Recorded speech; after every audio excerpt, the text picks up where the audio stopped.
Fox Sports. We are Buckmore. We are Ohio. I mean, guys are trying. Guys are, we're getting some hits. We're getting on base. We're just not cashing in at all. We're losing our fight too early. We're giving up, not giving up on games, but we're not piecing together. We're not chipping away in the 5th, 6th, 7th inning to make it interesting in the 8th and 9th. And I think if we still stay with that, we'll come back in some games, but we're not giving it a chance right now. We're just going to have to play better baseball.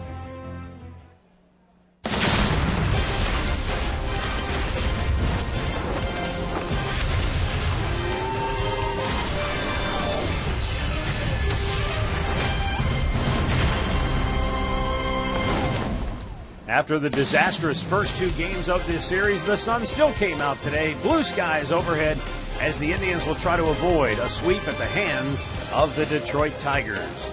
Hi again, everyone. Matt Underwood alongside Rick Manning. Since the start of the 2013 season, Detroit has simply dominated the Indians, especially here at home where they've gone 20-5. They won 11 of their last 12 against Cleveland. We heard from Jason Kipnis. There's obvious some frustration there with the offense's inability to stay with Detroit, but he has certainly done his part. He has been as consistent as any hitter in baseball because Jason Kipnis has 98 hits, which leads the league, 28 multi-hit games. He has done his job, but they're falling behind early in a ball game, and this is not a come-from-behind team.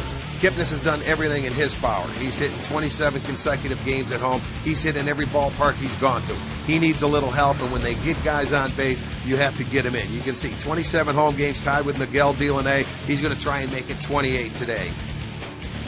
For the Indians, Carlos Carrasco will get the start for the Tribe here this afternoon. He will not go against Justin Verlander, who is scratched from the start. Instead, it will be Buck Farmer who will go for the Tigers. Well, Carlos Carrasco in his career 3-6 against the Tigers. He hasn't had a lot of success, but it's time for a starting pitcher to step up and try and put zeros on the board until the Indians can get the lead.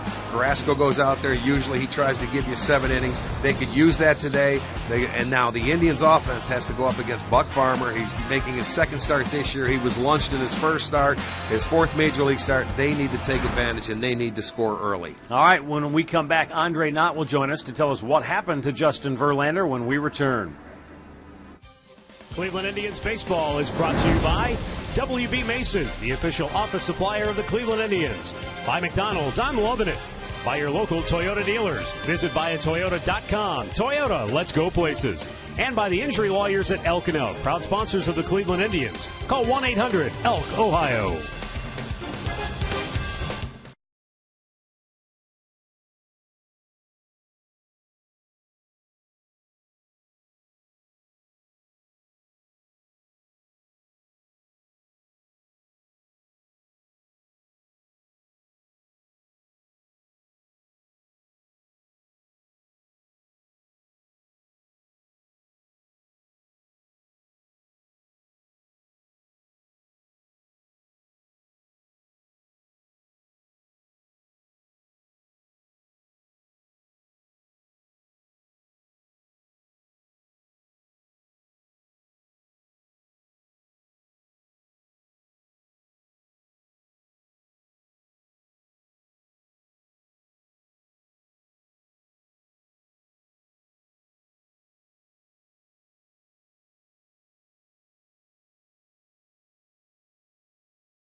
through the gates as we get ready for this high noon start between the Indians and the Detroit Tigers. And before we get underway, let's go down to the field for the best-dressed sideline reporter on the field today, Andre Knott. It's a little steamy, but I can do it for you guys. Hey, what happened to Verlander? Well, you know what? This is what basically happened. The last start against the New York Yankees didn't pitch that well, and about the fourth inning, he felt his back start stiffening up. Well, he didn't tell manager Brad Ausmus. He went through the rest of the start, gave up some runs.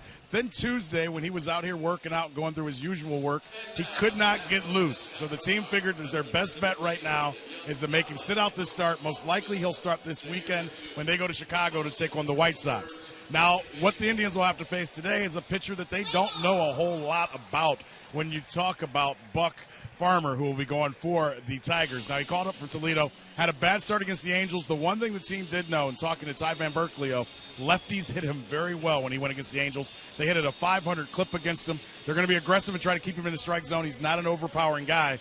So we think it's a good thing that they're not going against Verlander, but we know how it goes sometimes when you haven't seen a pitcher before when you're going against a Tribe.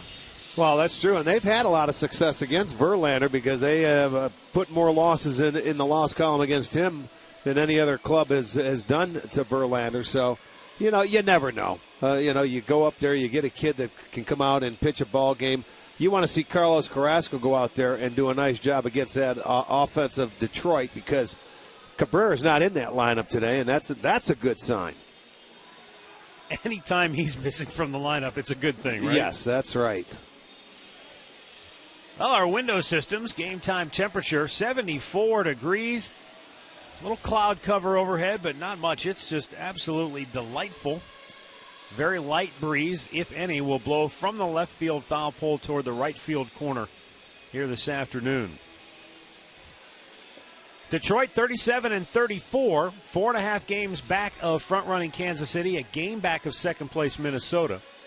The Indians 32-38, 9 games off the pace, 1 game in front of last-place Chicago in the American League Central. The Indians just 14-23 this year here at home.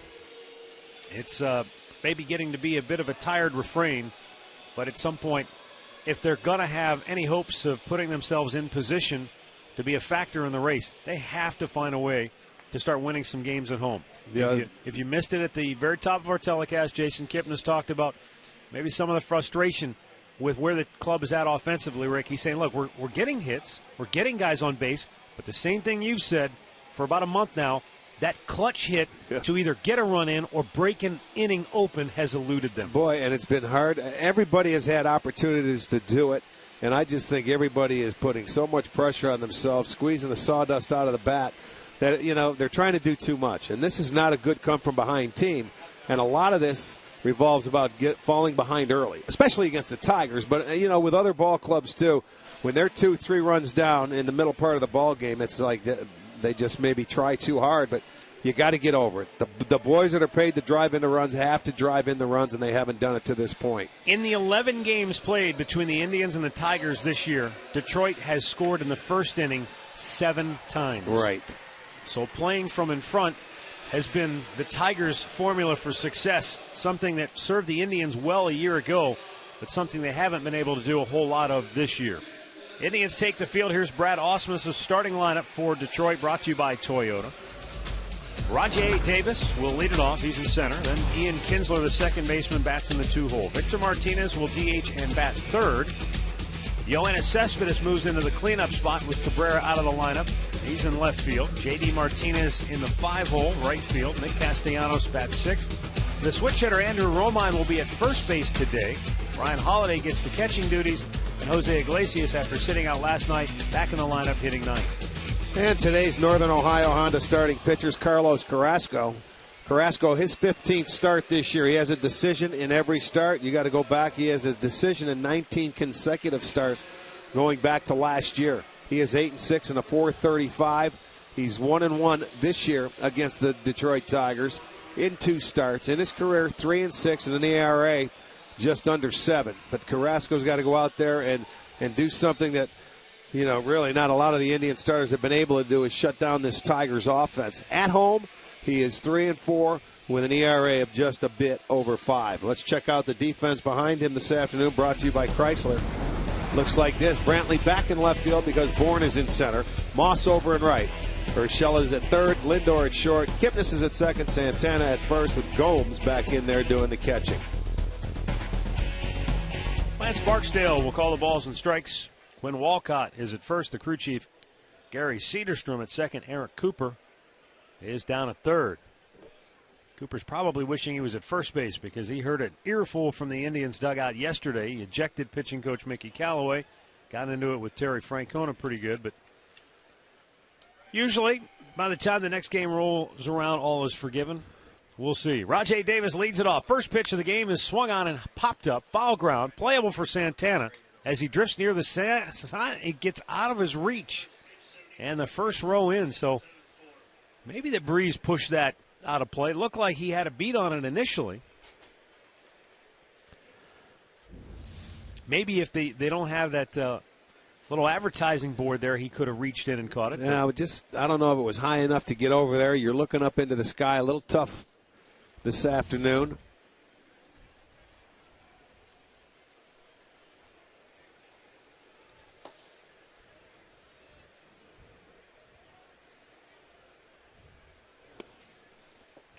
Davis looks, it's low, 1 ball, 1 strike.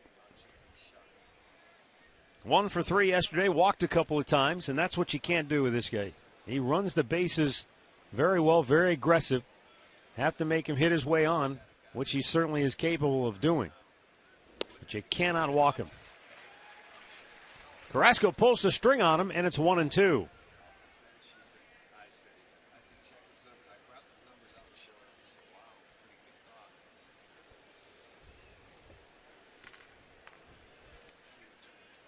And the 1-2 delivery is inside. We can and we have talked at great length about the Indians' offensive problems, in particular against the Tigers, how they have to try to score at least 5 runs to have a chance to beat this team. Ground ball to third. Urshela will throw him out. But the fact remains that the Indians' starting pitchers have to do a better job as well, because in the 11 games, Indian starters have 8 losses, but the ERA is what's staggering. Collectively, 7.59. Yeah, it's hard. For whatever reason, it doesn't matter. It's just been tough for the Indians pitchers to get out Tiger hitters. And it has been. Ian Kinsler will step in here with 1 out. Kinsler's 2 for 8 in the series. And he takes a strike. Good fastball down and away.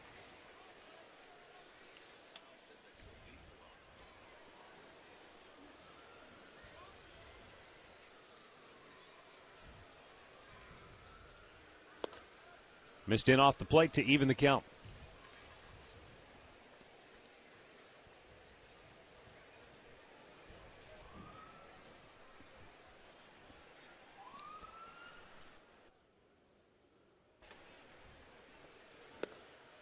Missed down and in. 2 balls and a strike.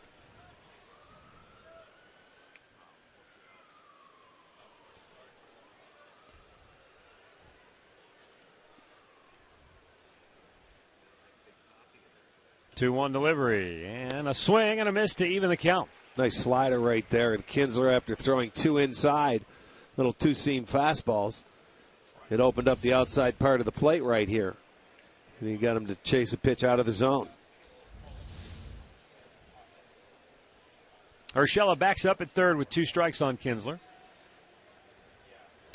And he bangs it that way. Urshela charges. Makes a good throw across, 2 down. Our keys to the game brought to you by Wayside Furniture. Indians, bottom line, need a win and a quality start. A quality start would go a long way toward getting the Indians a win. Victor Martinez will bat with 2 down on the bases empty, and the Indians put a 3-man shift over on the right side of the infield.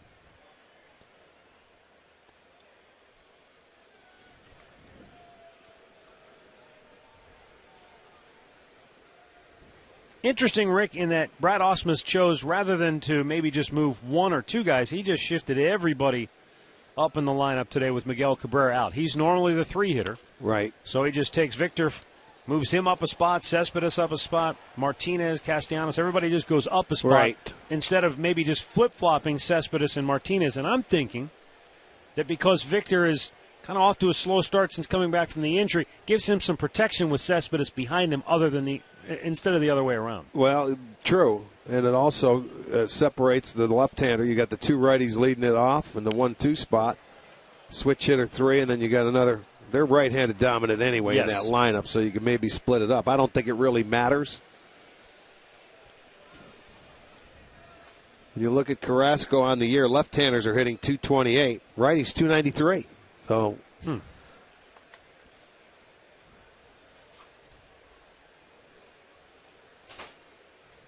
He's got Martinez down on the count 0-2.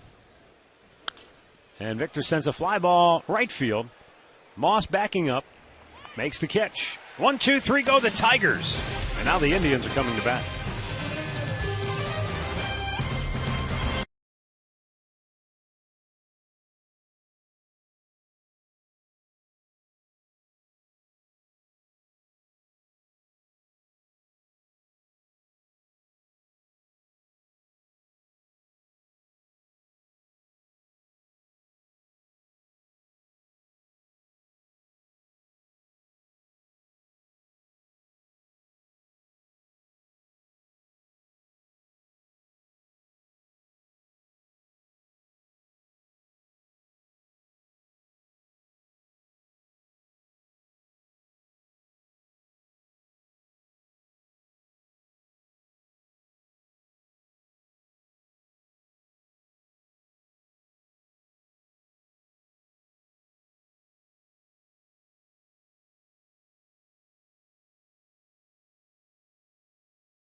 Let's take a look at Terry Francona's starting lineup today, brought to you by Progressive Insurance.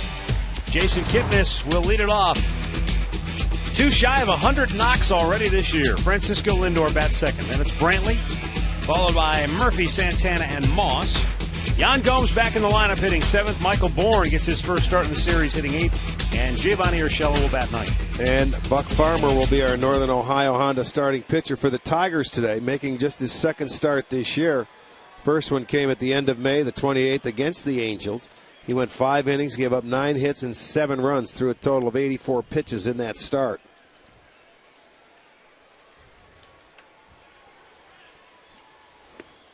First pitch of the day, a little bit up and away. Stat of the game is brought to you by Buick.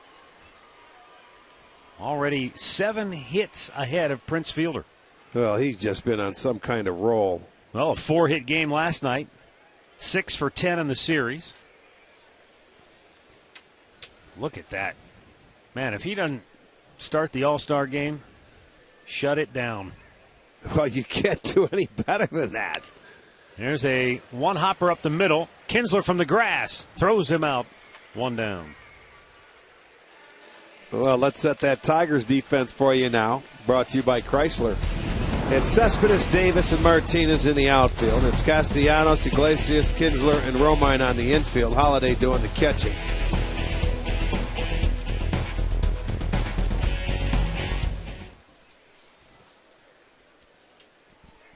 Take it easy. We're leaving for a week here. Don't blow it all out one day.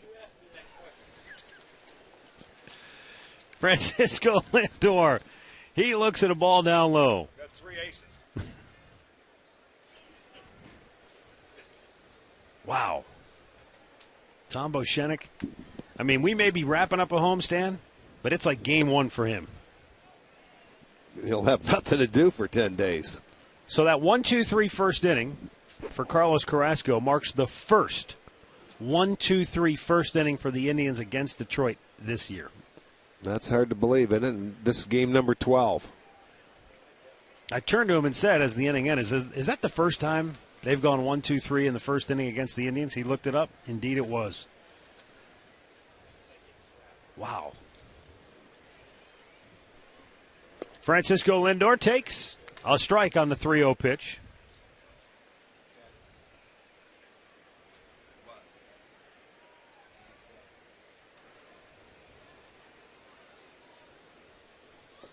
Here's a 3-1. Missed inside, ball 4. And the Indians have a 1-out base runner. Buck Farmer hails from Conyers, Georgia.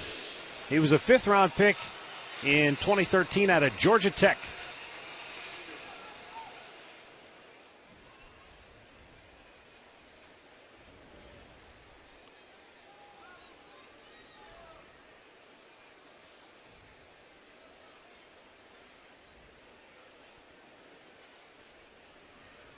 Get a look and see what his move is like going to home plate. He looks about average.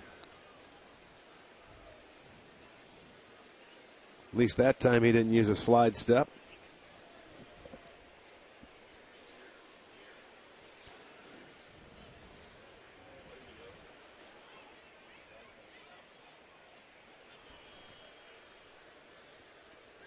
The 0-1's in the dirt, blocked nicely by Holiday.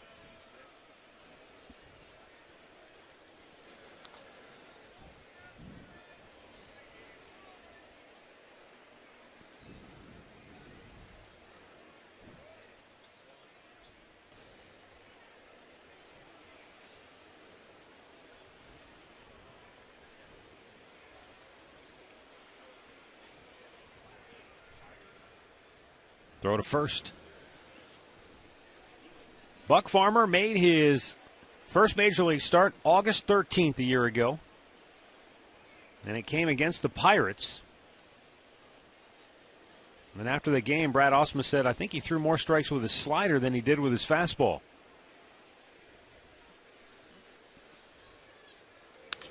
And Brantley drives one to deep right field. Martinez back onto the track, and he pulls it down, and back to first goes Lindor, 2 away.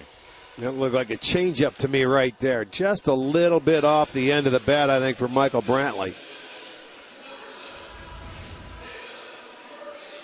Well, he left it right there. Brantley put a good swing on it, just a little bit off of it to get it off the end of the bat. So he hits it to the track, and it'll be out number 2.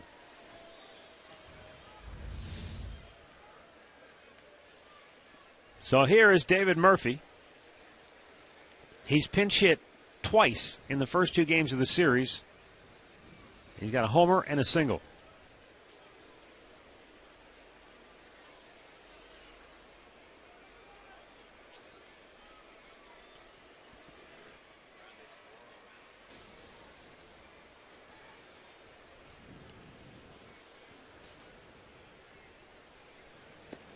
Lindor back with a dive.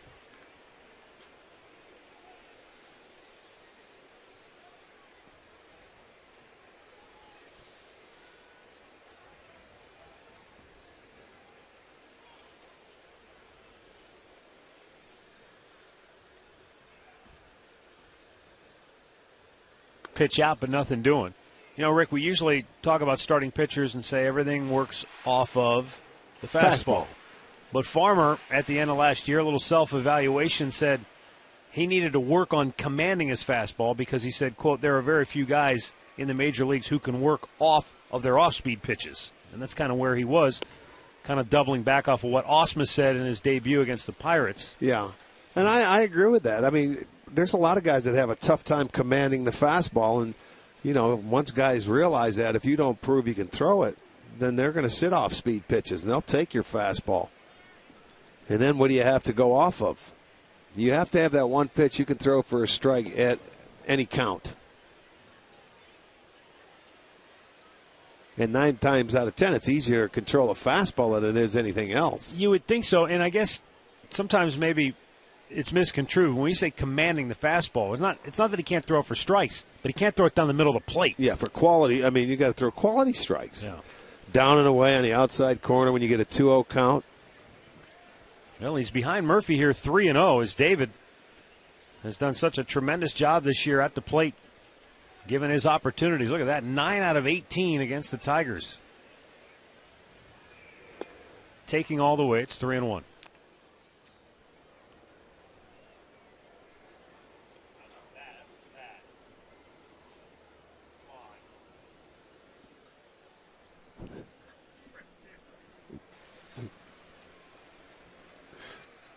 Lindor held at first by Romine. He's itching to go, but he holds. And Murphy takes another strike, full count. I don't think he thought so. That was a borderline pitch at best for Murphy. It was on the outside part of the plate if it did, in fact, catch the dish. And maybe a little low. Maybe that's what Murph thought. I think he thought it was a little low. Yeah. Well, no mystery now. Lindor will be off. And it's ball 4. 2 walks in the first. And it will bring up Carlos Santana. Out goes Holiday to talk with Farmer.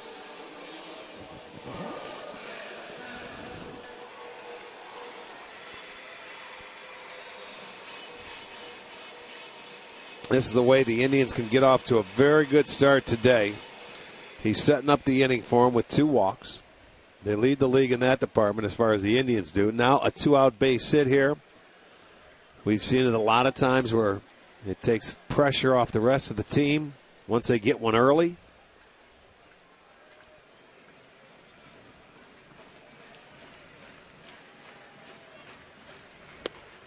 Starts him off with a changeup.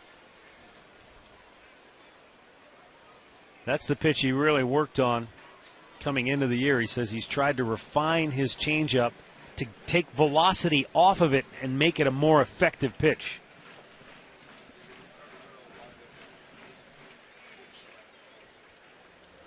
Oh, did it hit him? No, I guess it just skipped away. Santana somehow got out of the way, and both runners move up. Lindor to third, Murphy down to second on the wild pitch. You know, again, you're seeing him. He can't command the fastball. Yeah, that was right down at the feet of Santana. It short hops, and he just does get out of the way, and it looked like that ball might have hit the umpire in the shin guard, where it trickled away. Either that or the shin guard of the catcher. Yeah. Well, now a chance to knock in 2 for Santana with a base hit. Yeah, base hit.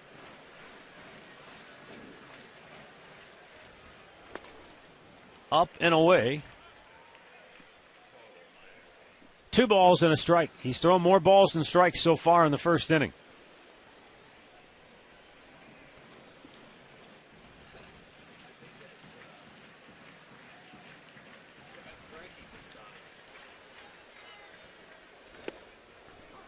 That pitch dropped in the strike zone. Evens the count at 2-2.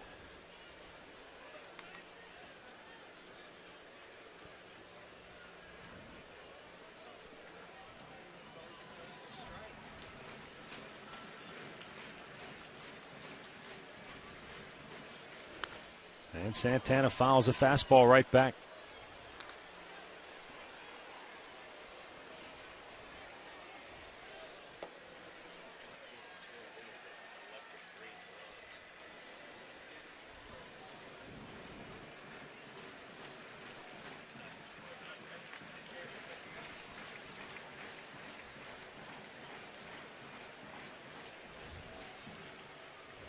And he strikes him out to end the inning. 2 left, no score after 1.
Time now for our Levin Furniture player profile. Yoenis Cespedes from Cuba. Came over originally, signed with Oakland, and I mean, Rick, the first time we saw him, and I think it was early in the season when we saw Cespedes, we were very impressed with his ability to handle the bat. And you noticed right away, fastball, breaking ball, he could hit anything they threw at him that first year with Oakland. He was a finished product. Yeah, he was. You're figuring, how did they sign this guy? How did they get him? Yeah, the team that doesn't spend a lot of money. Right, but they ended up signing him, and he had some good years for him.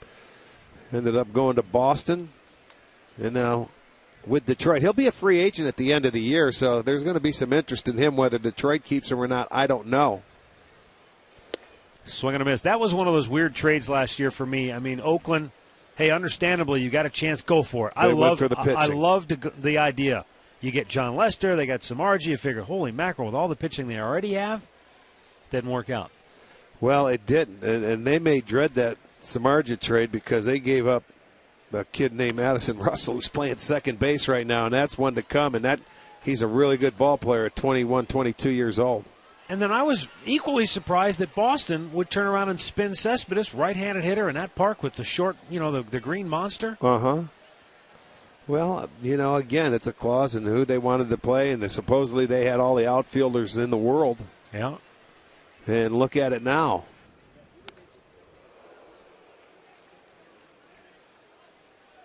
Yeah, and after all that, they ended up having Alejandro De Aza starting in the outfield, Boston, this year. So you talk about isn't it amazing how you think you have depth, and the next thing you turn around, hey, where'd the depth go? Yeah, as soon as you say you have depth, and the next thing that happens, you're 10 feet under. They still got a guy over there that I like, Brock Holt in Boston. Yeah. Swing and a miss. Carrasco strikes him out. He expanded the strike zone. And Cespedes goes fishing. First K for Carrasco here today. One down. This is going to be our Circle K strikeout, and it's a dandy because it's a slider that they get him to chase. He went inside, backed him off the plate a little bit the pitch before. Beautiful look there. That's the blue dot you always talk about. And you can see it, the Major League Baseball logo spinning as it came in.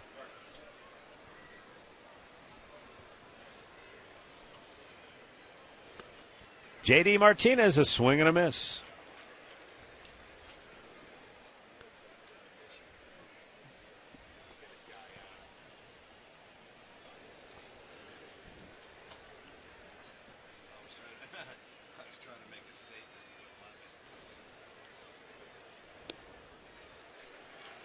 No balls, 2 strikes.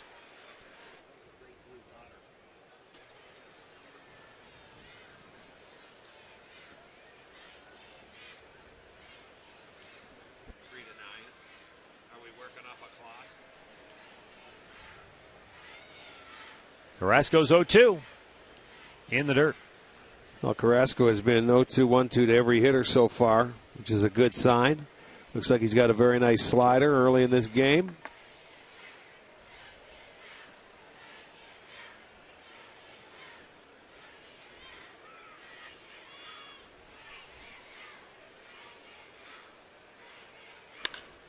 Bounce towards short. Backhanded by Lindor. 2 away. Well, get live Indians baseball all season long with MLB.com at bat on your smartphone or tablet. You can stay connected with live radio broadcasts, stats, breaking news, and more. Download MLB.com at bat, the #1 app for live baseball.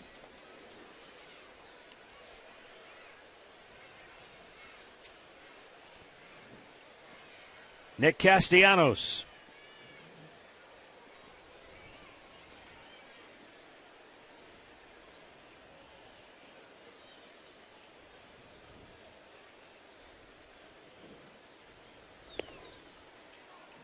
Castellanos, like Victor Martinez the day before, had the big hit in the 6-run 5th inning for Detroit last night. It capped the inning with a 2-run double when Zach McAllister had come on to relieve Danny Salazar. He shot it to right field.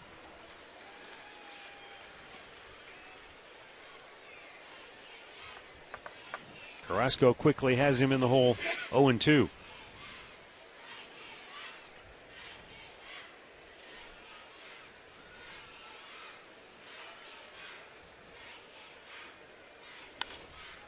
young players are going to have their ups and downs. It's part of learning, especially at the major league level, but still kind of surprising to see Castellanos' batting average at just .218 so far this year. Well, you're right. They make adjustments on him as the years go on. Defensively, he's the one that they'll put defensive replacements in later in the game. Carrasco strikes him out with a good pitch. He fans 2 in the inning. 6 up, 6 down for Carlos Carrasco.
The 2015 Women's World Cup continues with the quarterfinals as China squares off against Alex Morgan and Team USA in a winner-go-home matchup for both teams. Coverage begins at 7 p.m. Eastern on your local Fox station.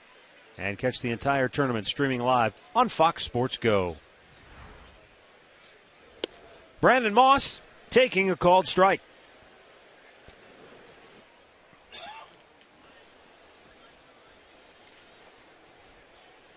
Moss snapped his 0 for 26 slump with a base hit in the 9th inning last night. He would come around to score as the Indians tried to claw their way back in it in the 9th.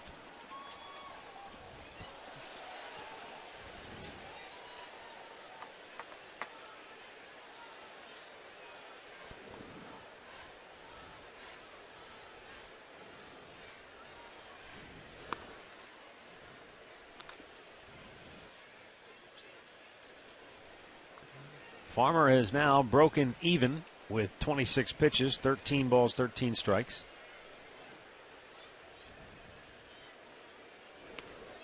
And he strikes out Moss to start the 2nd inning.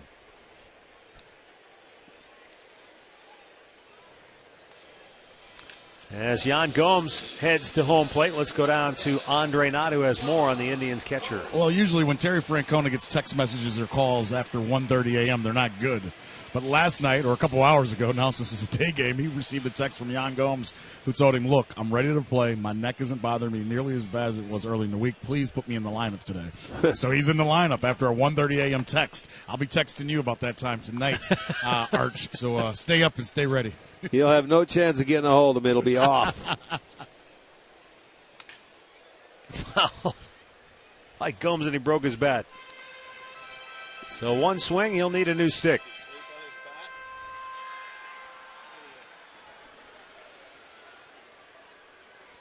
Well, it also shows you, Rick, sometimes in this modern day we get a little callous towards what we think we know about pro athletes. Shows you how much Yan Gomes cares. He's laying awake at 1:30 in the morning with a noon game, and he can't sleep, and he thinks, I want to play. And he, so he gets out his cell phone and he fires off a text message to his manager and says, hey, man, I want in the lineup. No, that's the difference. Now you have the cell phones. You can text anybody at any time in a second and let them know. How would Frank Robinson handle it if you'd have called him at 1:30 in the morning and say, Skipper, I want to play tomorrow? I don't know. I don't know. I'm going to guess not Those well. were big phones that you had to carry around and put a dime in back then if you wanted to get a hold of anybody. Yeah. No, it's so different now. The 2-1 pitch. Swing and a miss.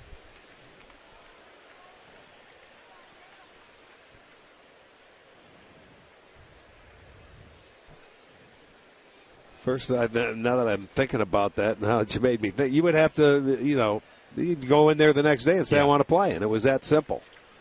He'd put you back in if you were an everyday guy.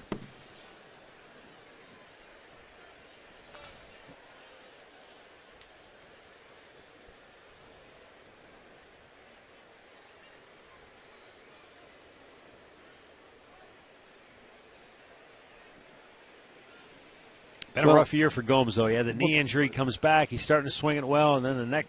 Just what I was going to say. He missed enough time. He was chomping at the bit when he was hurt early to get back, and it took 6 weeks. So you don't want to miss any more times. And now comes the neck, and sometimes things happen just like that. You can have a year where, boy, you get over one thing and the next thing happens to you, and then you get over that, and you just can never get on track. Hopefully, it's not going to go that way the rest of the year for Jan. 2-2 pitch. Almost hit him. I don't know how it didn't. I think he's wondering the same thing. It looked like it was bearing down right for his back pocket. Full count. You have a year like this, and you probably start thinking about superstitions when you're walking down the street. Don't step on a crack. I'm sure all kind of goofy things go through your mind. Every year is different for everybody. Little things you have to deal with and go through. You think you got it worked out, and the next year will present something different.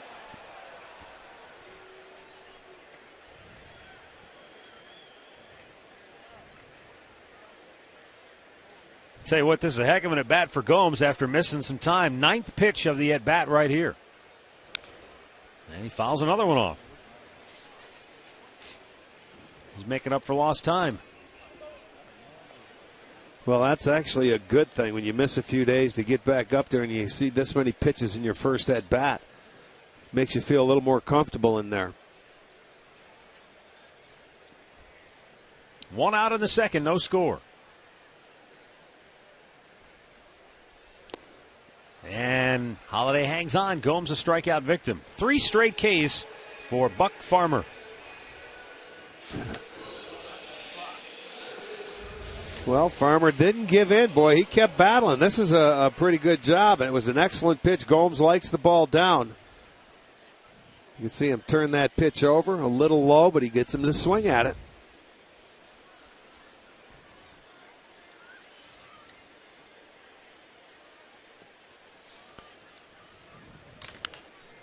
Fouled back out of play.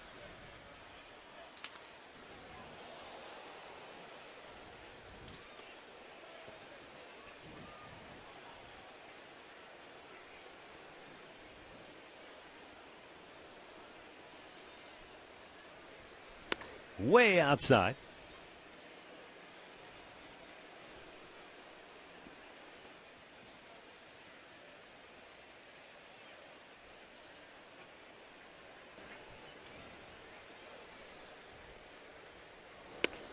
Just off the plate.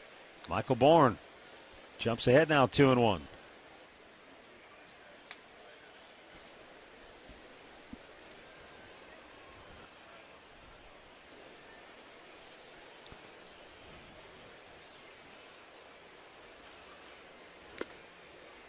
Elevated the fastball above the belt.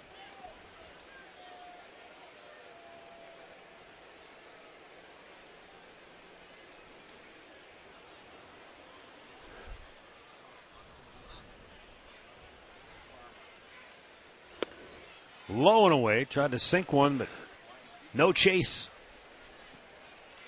from Michael Bourne. And now the string is out. There's Justin Verlander missing today's start with a bad back. Bourne strikes out, and Farmer whiffs the side. He's fanned 4 in a row. No score after 2.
Just $10 for kids 12 and under with the purchase of an adult ticket.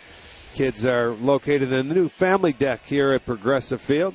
You can log on to Indians.com/kids tickets today. Bottom third of the Detroit lineup. Due up here, Andrew Romine, Brian Holiday, and Jose Iglesias. Romine swings at the first pitch and fouls it back.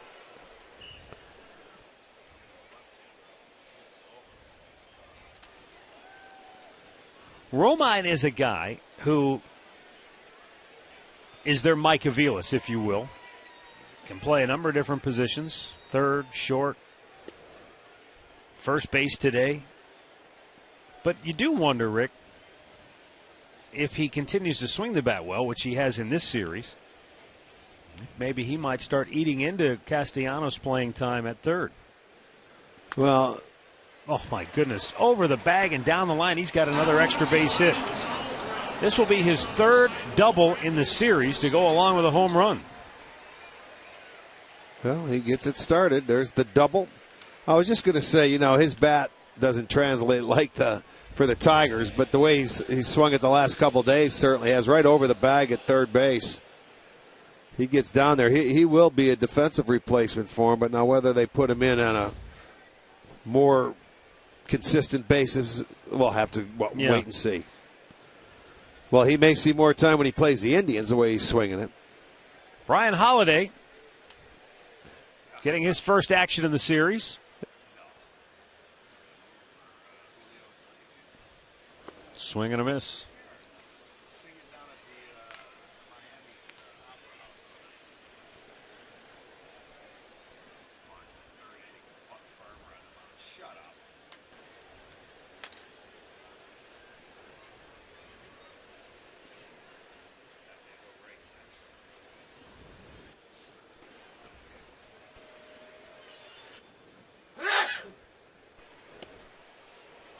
Thrown out a second, runner goes to third, and he's safe. Romine will get a steal. That's pretty. His fifth of the year. The bunt coming up by Holiday now to move him over. He bunts through it, and a lot of times the hitter sees that he's going to bunt the ball, and Gomes goes right to second base. It's a nice pick by Lindor, but no chance to throw him out. It's a heads-up play by Romine to steal a bag.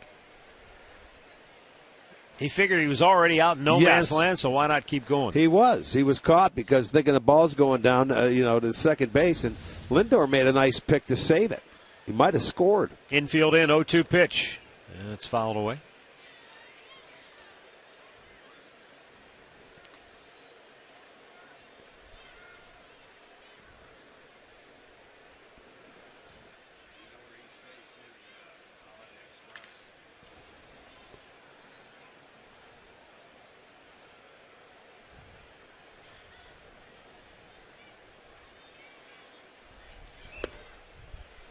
Didn't miss by much. Fastball, 1-2.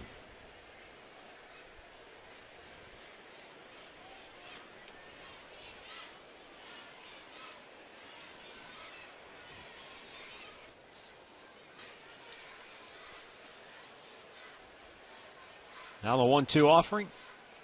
He pulls that one foul. Looked like he went off his front foot. Indians pulling that infield in with nobody out today.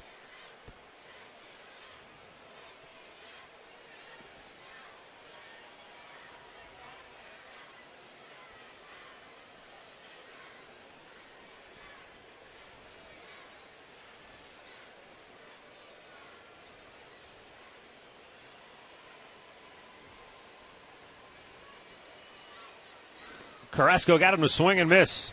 Gomes looks to run her back to third and throws out Holiday, one away. Third strikeout for Carrasco.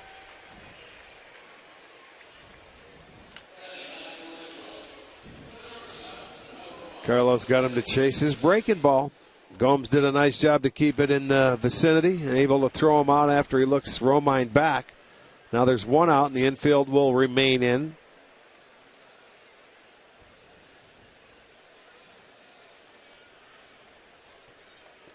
Jose Iglesias. He was 2 for 5 in the series opener.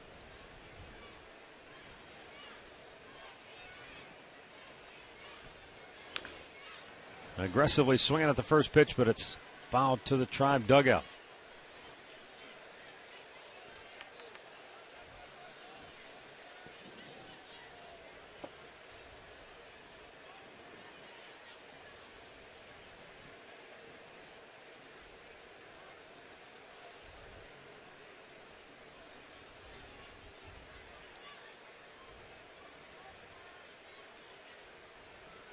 Upstairs with it, 1-1.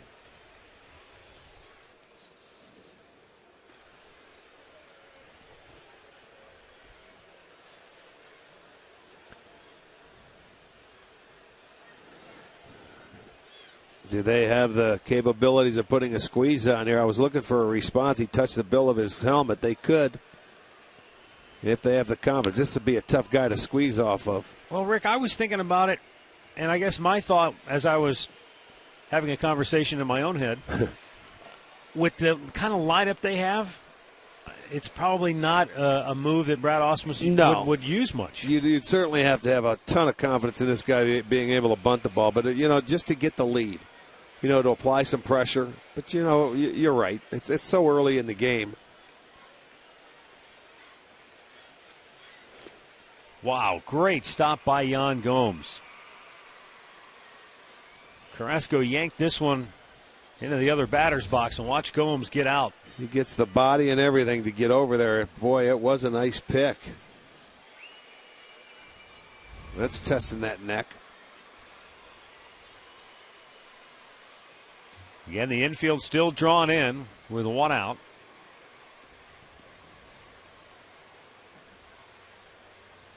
And the 2-2 pitch.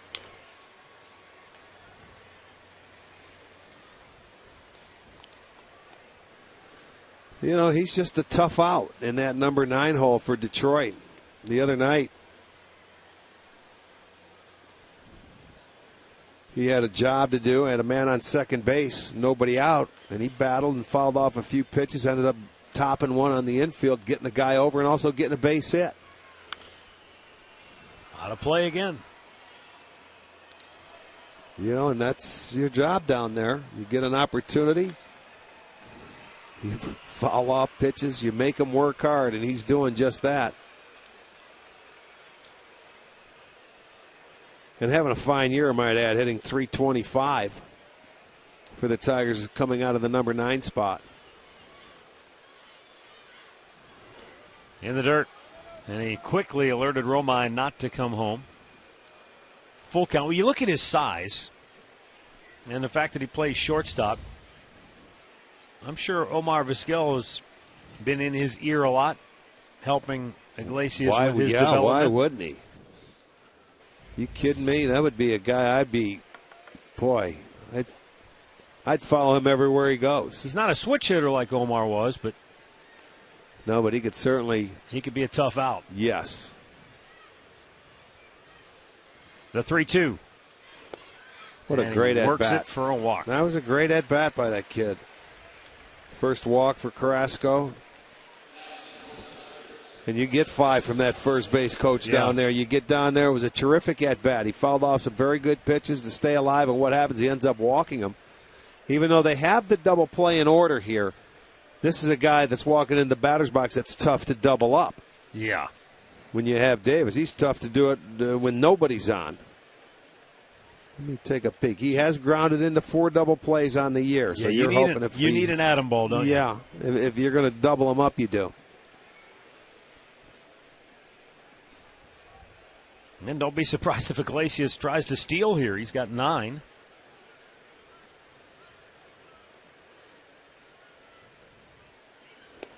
Swung out and missed. Coming back with that slider. Carrasco with a good one today.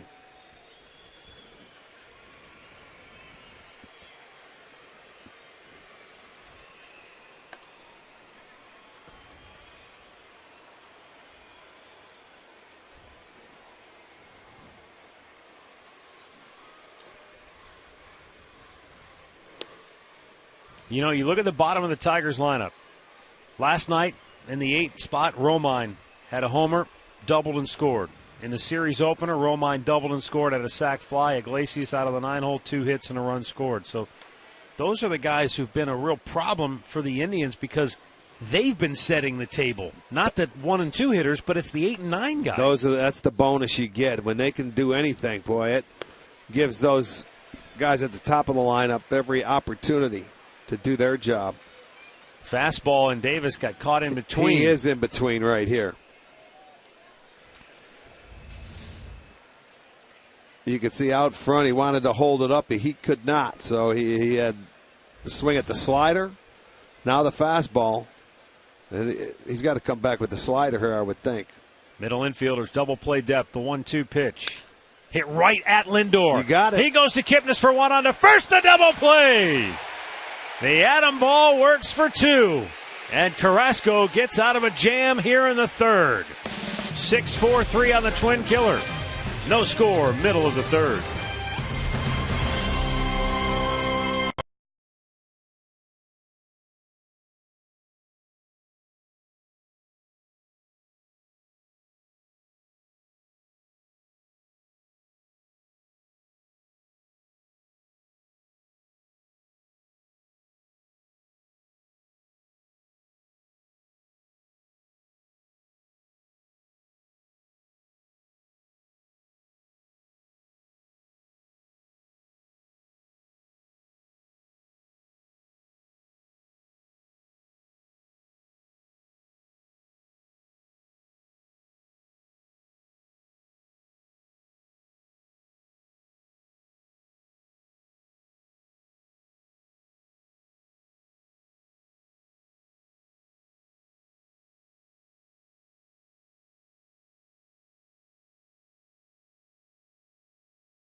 Just a reminder, as you enjoy a cold one, to stay tuned later in the game for Miller Time, brought to you by Miller Lite. No score, bottom of the third. Giovanni Urshela will lead it off for the Tribe.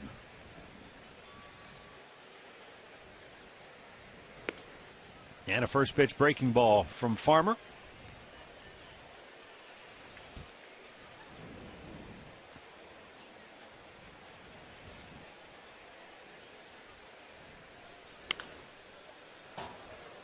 Heads up over there. Andre's ducking.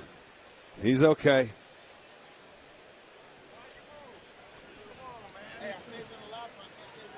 I saved you on the last one, but I can't save you every time. The 0-2. And Urshela goes fishing. I'm unbelievable. 5 straight. 5 in a row for the Tigers right-hander. Our great clip of the last game is courtesy of Jason Kipnis, who went 4 for 5 in the ball game, and the last 2 at-bats were both doubles.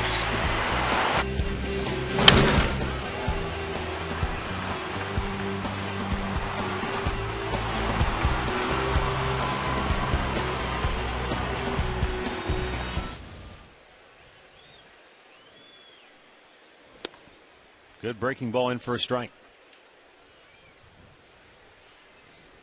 24 doubles for Kipnis. Leads the league.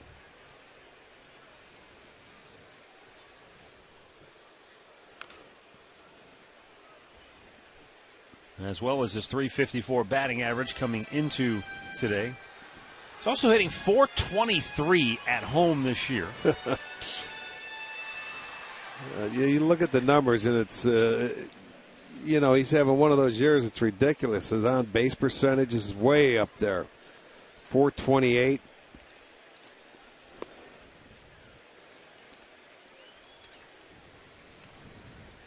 He just never tries to do too much. He's very comfortable in the batter's box. He's seeing the ball well. And normally when you get into hot streaks, they may last a couple of weeks. His is lasting a couple of months. Yeah. You know what I mean? It's an extended period.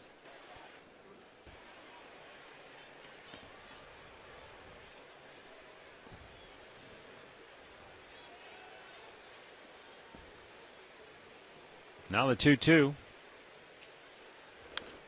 Well, it's almost as if, Rick, when Jason, if you want to look at it in terms of hot and cold, when he's been cold, when he's been off, he'll still get a hit. You know, he hasn't gone completely ice cold. Just when he's been red hot, he'll get 4 hits in a game, 3 hits in a game. Right Like back that. up the middle, and he shoots it into center field. And it's a 19-game hitting streak for Jason Kipnis, and now 28 in a row at home. Yeah, that's.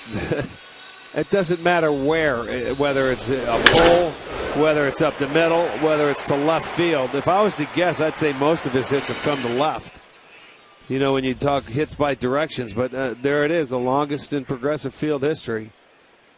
Congratulations to Jason Kipnis. That's very impressive. And now he's hunting down Hal Trosky, who hit in 31 in a row at home in 1936. We're going to have to put it on hold for 10 days. Broken bat blooper. That's going to drop in center field.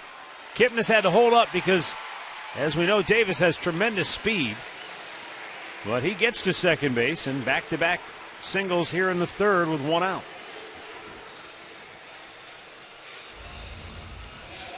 Well, that ball, it looked like a little changeup down and away. He's holding the handle in his hand, but it goes down as a positive because he gets a base hit after that cracked bat. And as far as Farmer goes, the first 17 pitches he had, he was all over the place. But he has settled in and throwing 67% strikes after that first 17. Well, here's Michael Brantley, who flied to fairly deep right field his first time up. Just caught it a little bit off the end of the bat. And just missed the sweet spot. Well, they were 0 for 7 the first time through the lineup. Second time, 2 for 2.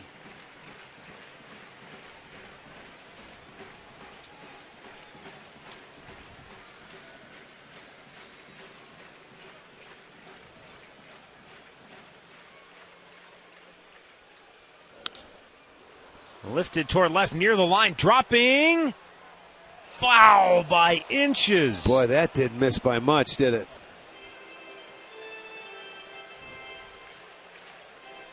He started out of the box slowly, and then he had to pick it up a little bit because you weren't sure if that ball was going to land fair or not. Yeah, by, I'd say, 6 inches. Yeah. Now Brantley, who has batted .328 with runners in scoring position, but overall he's been in a little bit of an offensive slump of late.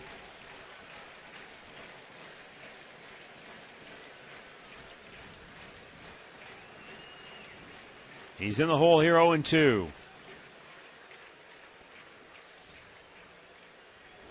Shattered the bat. Wow, Barrel one went flying towards Lindor. And a foul ball.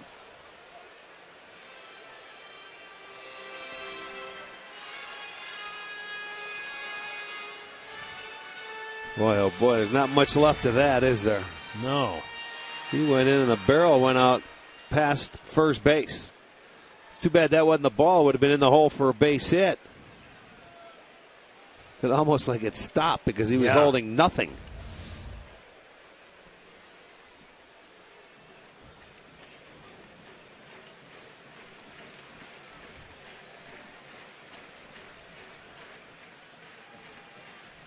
The 0-2.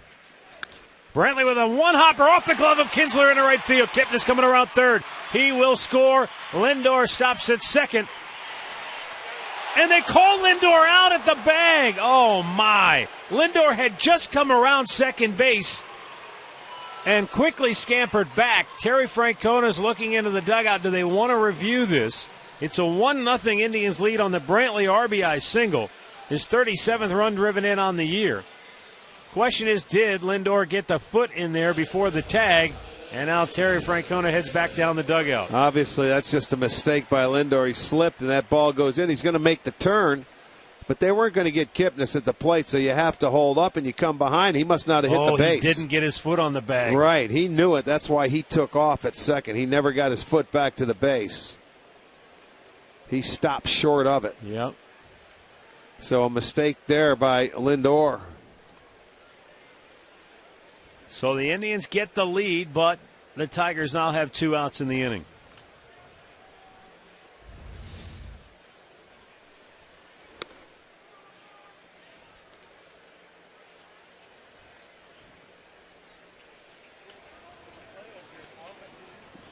All the little things you learn, sometimes the hard way. Yeah, you're around the base. You know, you're thinking third, but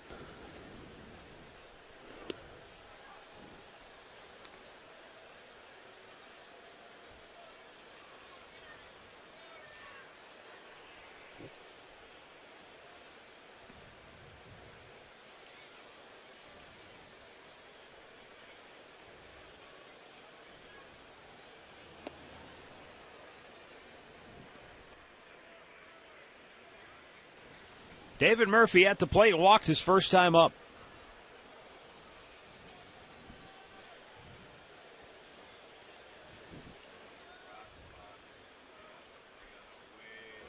Slugged into center field. Murphy's got another knock. He's a perfect 3 for 3 in the series. Brantley stops at second. boy, and that's unfortunate that you get thrown out like that because it's 4 consecutive hits now, the second time through the lineup. Murphy just put a good swing on the baseball, drilled it into center field. Jeff Jones with a excruciatingly slow walk to the center of the diamond.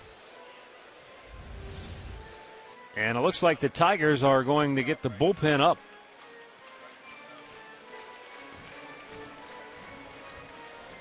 Injury report brought to you by the injury lawyers at Elk & Elk.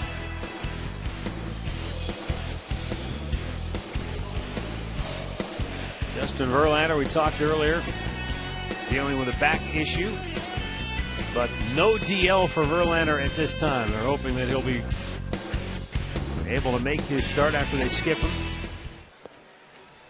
There's Carlos Santana, struck out his first time up.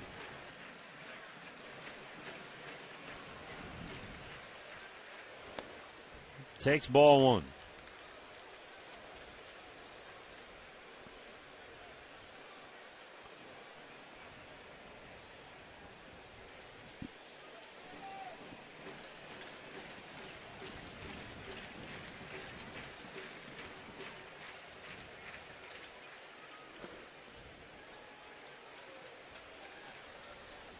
2 balls, no strikes.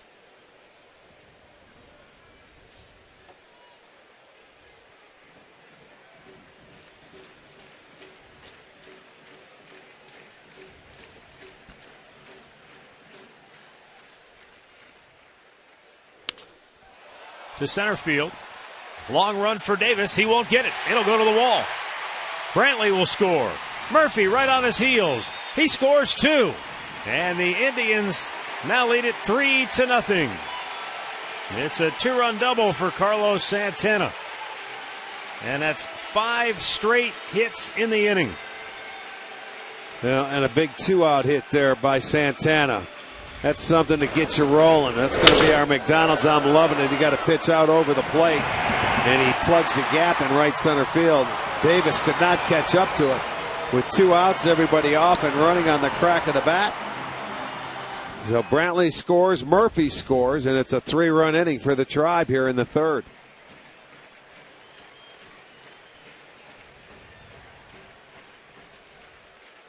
Brandon Moss fouls one back.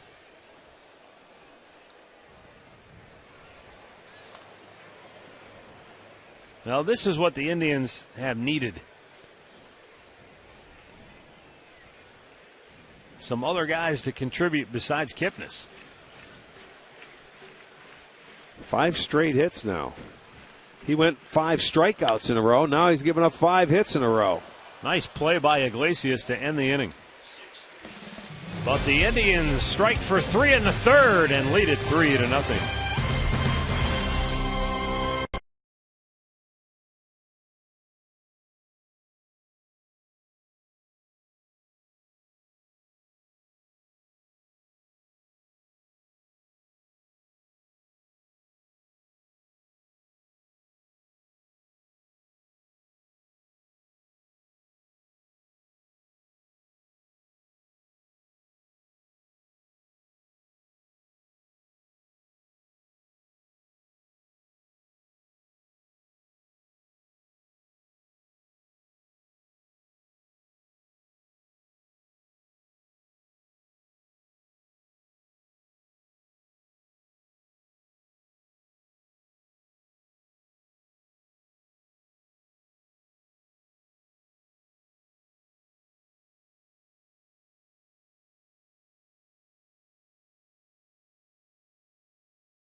TNT Uverse Rewind.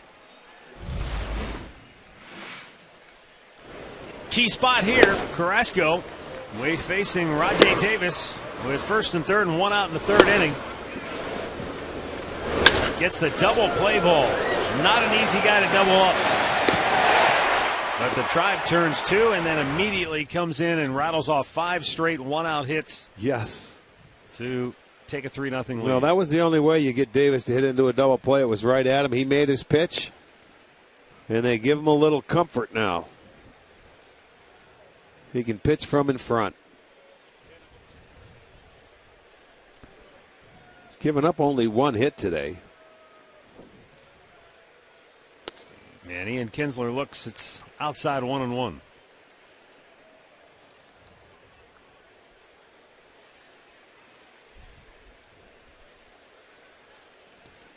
Carrasco's been pitching ahead in the count.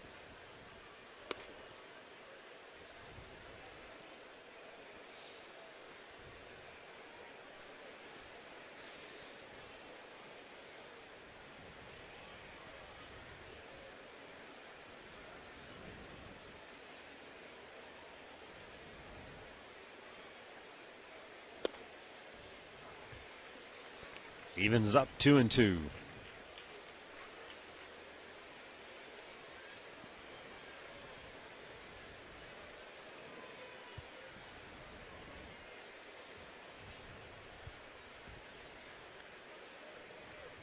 A lot of choices. Looked like they settled on a curveball. Slider away or something off speed. There it was. That's been his pitch. Gomes has to find it. He does, and throws out Kinsler.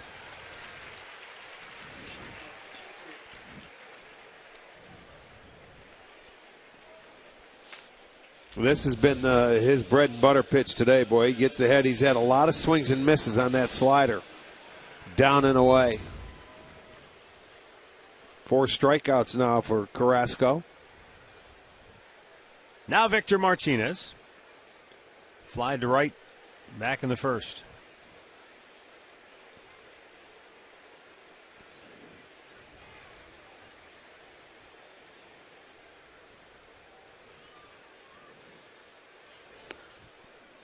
Upstairs, ball 1.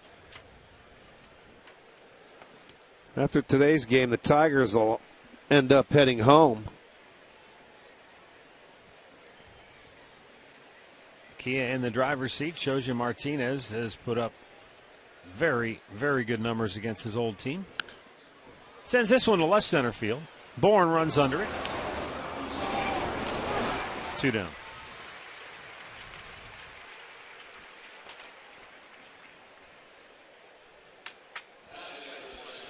Tigers will end up going home and playing 4 against the White Sox. Then they'll have an off day and get 3 with Pittsburgh and 3 with Toronto. And the Indians will head out for 10. Yeah. 3 in Baltimore, 4 in Tampa, 3 in Pittsburgh. And then back home for a homestand into the All-Star break. Oh, and I mean, yes. just like that, we'll be halfway through the year. This is game 71 on the season.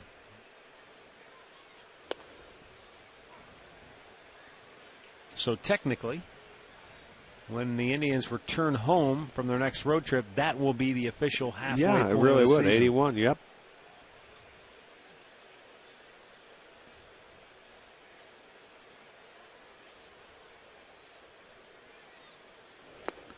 Cespedes again can't help himself. He's been susceptible to the slider, and it's 0-2.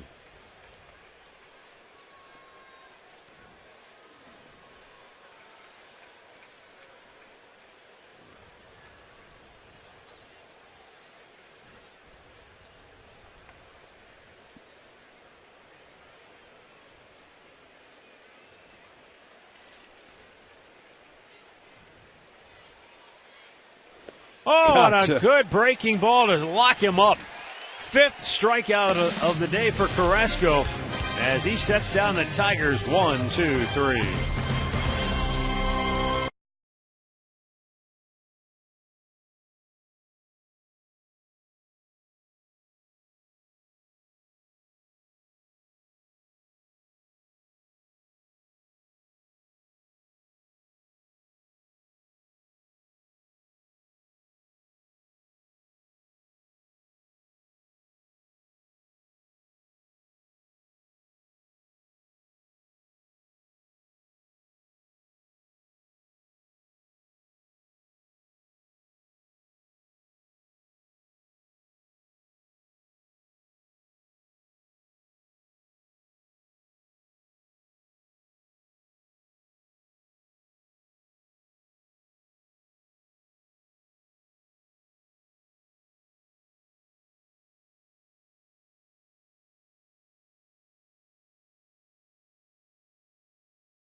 Time now for our T-Mobile Game Changer.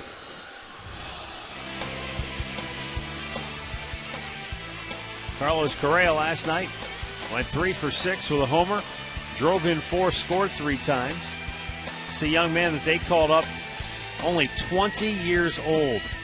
Well, 15 games, 11 ribbies, 4 dingers, 5 doubles. Pretty impressive. I guess he wasn't too young. No, that's right.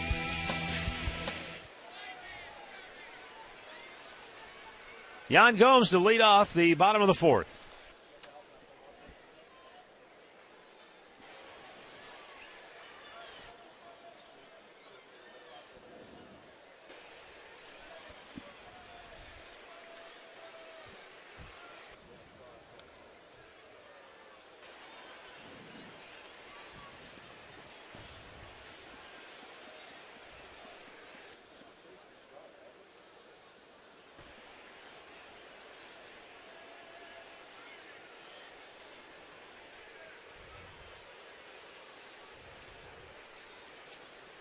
One pitch. Strange game for Buck Farmer, as you so astutely pointed out. He struck out 5 and then immediately gave up 5 straight hits. Yeah, it started the second time through. He struck out 5 of the first 9 guys. Then the first 5 guys the second time through got base hits. Backhanded in the hole. Iglesias, long throw across in time. 1 down.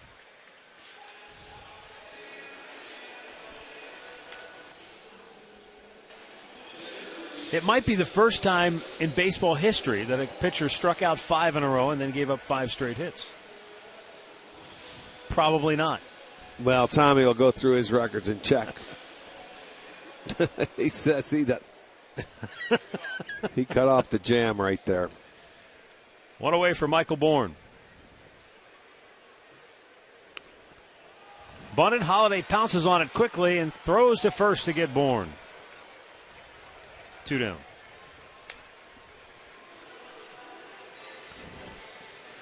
Well, grab some friends and catch a game at the new Corner Bar. It's open to all fans at Progressive Field. The $13 district ticket. It's presented by Sports Time Ohio. Get yours today. Indians.com. Giovanni Urshela will be the batter with 2 down.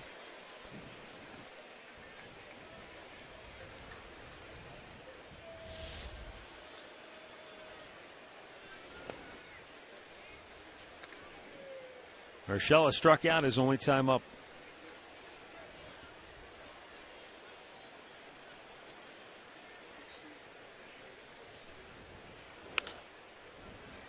Fly ball to center field. Davis circling over into right center. He yields to Martinez, and the Indians go 1-2-3 on just 7 pitches.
your Northern Ohio Honda dealers. By the Cleveland Clinic. Call for an appointment today. And by the game-changing all-new Ford F-150. The future is tough.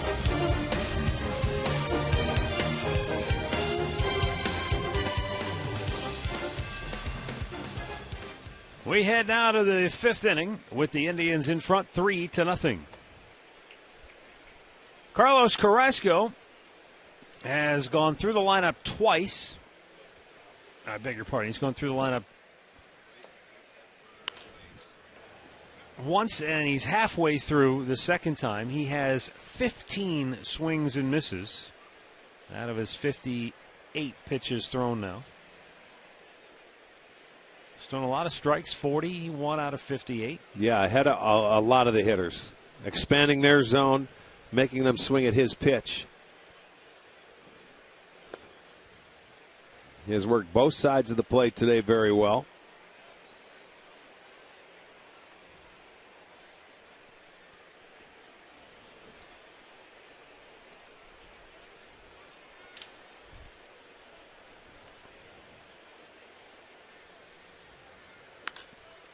Popped up on the infield. Kipnis calls for it. 1 away.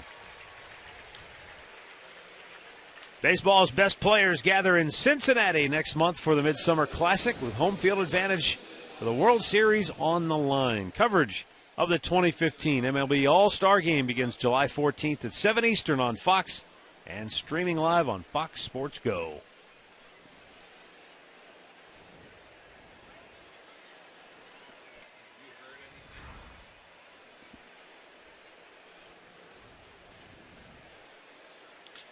Lined at Kipnis, who caught it in the webbing of his glove. Little snow cone, but he holds on. 2 away. Saved Gary Cedarstrom of a shin burner, and he's thanking him right now, I guarantee it. Oh, boy, I'm glad you caught that ball because I was a dead duck. Gary was trying to get out of the way. Look at a line drive. He was running into it. No, I don't think it would have got him. Look at it. He's doing a little two-step right there to get out of the way, and there it is, the snow cone. I got it. Gary might have to see the trainer after that one. Hey, you don't realize, even though they're out on that outfield grass, sometimes that ball's hit hard and you don't have a chance to get out of the way of it. Right back up the middle. Kipnis again with a backhand. Throws. Got him. It's the Jason Kipnis 5th inning here at Progressive Field. 5 pitches. Tigers go 1-2-3.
Going to the bottom of the 5th inning on a sun-splashed afternoon at Progressive Field. Lots of kids in attendance here today.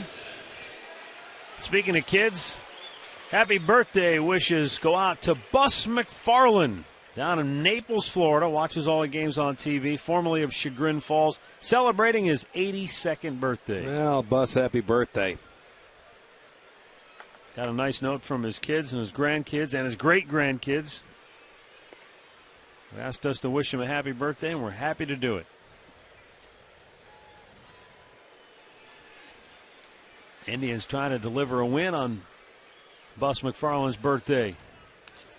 Jason Kipnis singled his last time up, extending his hitting streak to 19 games and 28 in a row here at home.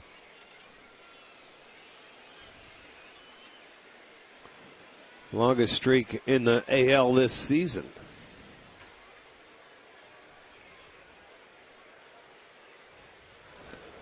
Chased one in the dirt. One down. Our in-game recap brought to you by your local Toyota dealers. It was Michael Brantley who got the Indians on the board with an RBI single that plated Kipnis in the third inning. 2 batters later, Carlos Santana hit one over the head of Rajai Davis in center field. 2 came home to make it 3-0.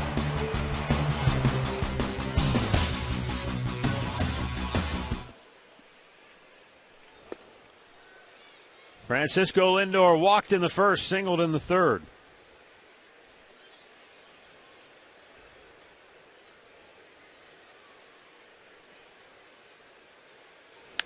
Lindor launches one deep right field. J.D. Martinez looking up, gone to Souvenir City. Francisco Lindor's first big league homer makes it 4-0 Cleveland.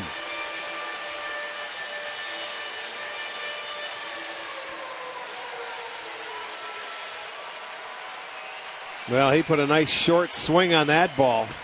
Look at that smile. Well, why not, man? Your first home run, line drive in the right center field seats. I'll get that ball back for him somehow, some way. But he a nice short swing.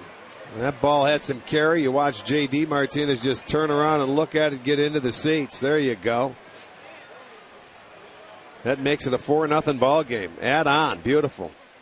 And here's Michael Brantley, who drove in a run, as we just showed you on the recap. His last time up, just foul at the first base side.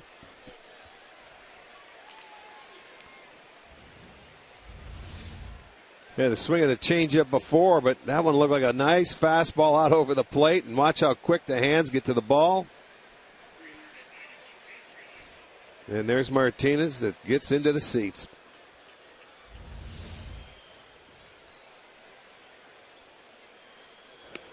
Pitch is outside, 1 ball, 1 strike. I didn't get a chance to watch him run around the base. How fast did he get around? Pretty quickly? I'd say about average. Yeah. Okay. Well, he was flying down the first baseline, and I think he realized it was gone, so he could ease off the throttle a little bit. Smoked foul. A lot of times you hit that first one, you don't know. You know, you're not a big layer. You don't know how far it's going or if it is even going, so you hustle. And by the time you see it go out, you still had a pretty good gait to it, yeah. You know?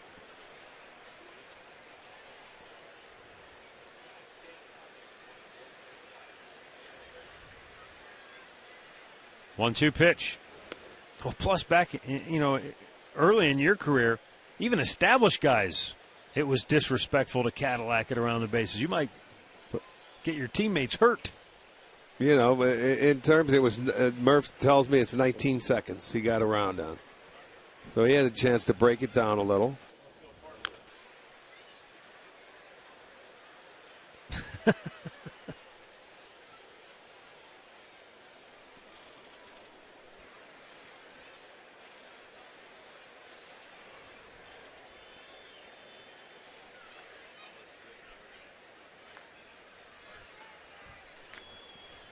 Two-two pitch, and Brantley spits on it outside, full count. Last time up, Michael splintered his bat in half during the at-bat on a foul ball and then slammed a single right up the middle to drive home Jason Kipnis. Now on a 3-2 pitch, he hammers it down the right field line. This will be extra bases for Brantley as he cruises into second base with a double.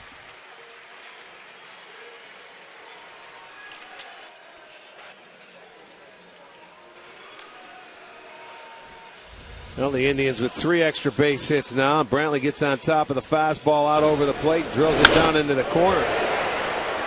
He's going to get his double right here.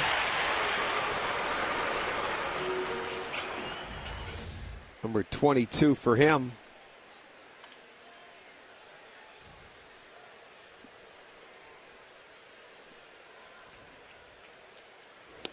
David Murphy looks at a ball outside. Murphy walked in the first, singled and scored in the third. Indians with 7 hits, all of them coming after 1 are out. You go back to that third inning, he struck out Urshela. They had 5 straight hits. This inning he strikes out Kipnis. They got now 2 straight. Outside it's 2-0. Well, we talked earlier, Rick, about how quickly a game can change. For Farmer, he had struck out 5 straight Indians and then 5 straight hits. Immediately after that, the Indians got their first 3. And I started thinking back to a game in which Bartolo Colon pitched against Toronto. He struck out the first 6 batters of the game. And I mean, looked overpowering in doing so. I sort of remember that game. And then he gave up 4 home runs in innings 4, 5, and 6, and he left down 6-1. I mean, that's how fast it can change sometimes. As this ball slices its way into the seats. Normally, a guy comes out with that kind of overpowering stuff, you think, "Ooh, it'll be a long day." But yeah, who knows? Every once in a while, it doesn't work out that way. No, you expect, okay, this is going to be lights out, and it's not.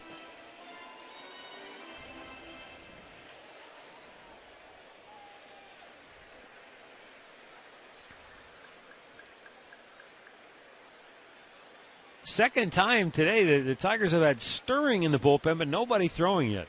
2-2. And Murphy strikes out. That's number 7 for Farmer. 2 down in the inning.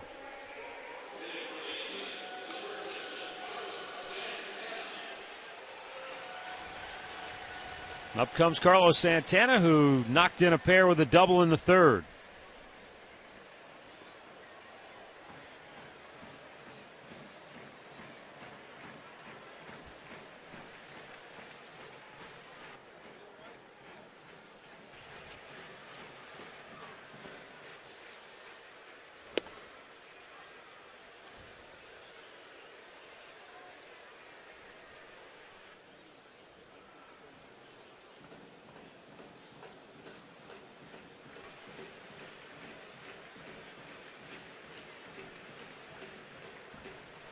Oh, 1 pitch. He did not go. 1 ball, 1 strike.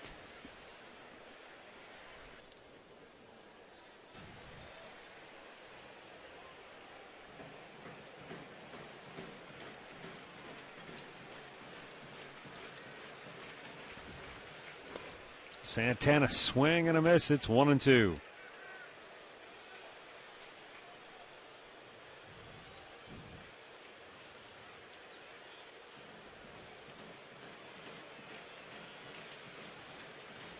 Michael Brantley taking his lead off at second.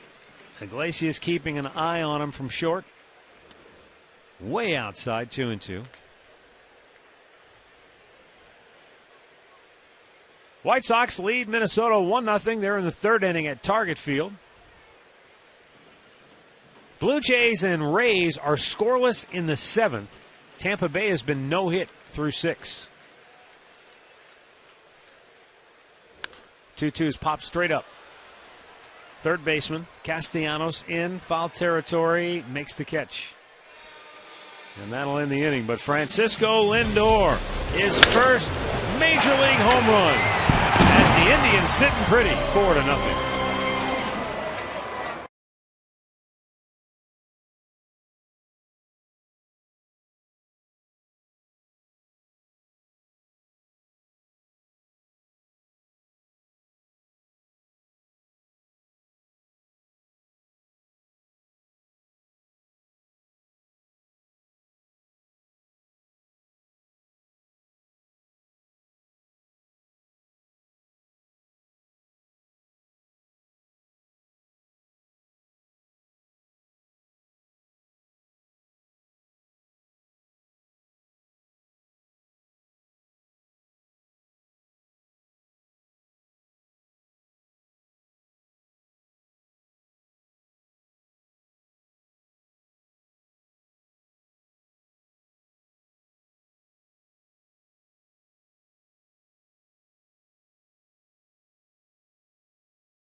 Baseball Night in America returns this Saturday as the Tribe takes on the Orioles. Coverage begins at 7 Eastern on Fox and streaming live on Fox Sports Go. We go to the 6th inning here at Progressive Field with the Indians shutting out Detroit 4-0 behind Carlos Carrasco, who has struck out 4 Tigers batters. He has retired the last 7 in a row. Brian Holiday will lead it off. Struck out his only time up.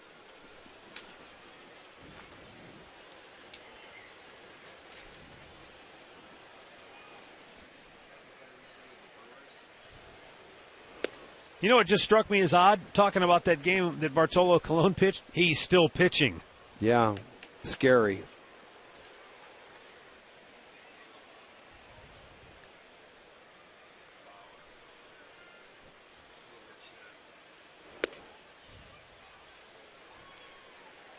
Brian Holiday finds himself quickly in the hole, 0-2.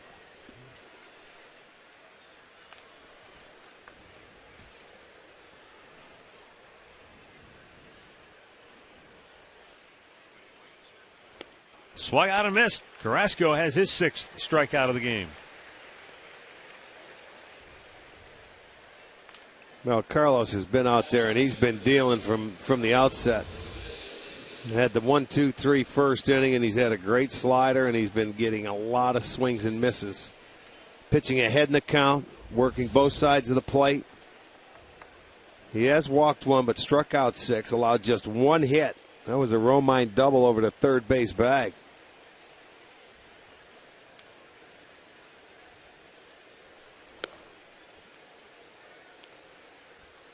Yeah, by the way, Bartolo Colon is 9-5 this year. He's 9 wins. It's incredible, isn't it?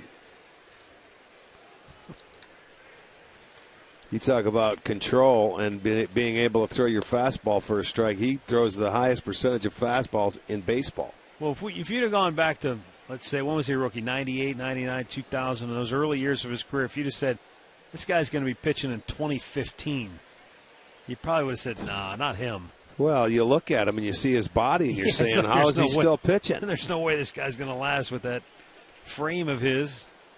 Heavy, but whew.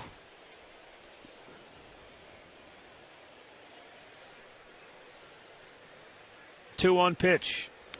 The way he used to throw, I remember early in his career especially, it was like the ball had teeth. I mean, he just had that boring action, the fastball. And he was one of the first guys I saw that attacked left-handed hitters with that fastball. Yeah, started at him and had run it over the inside corner. He still has that pitch. That's something you can't teach. I don't know if it's in his fingers or on how he throws it, but he was doing it at like 96 miles an hour. To Kipnis. And he'll throw out Iglesias, 2 down.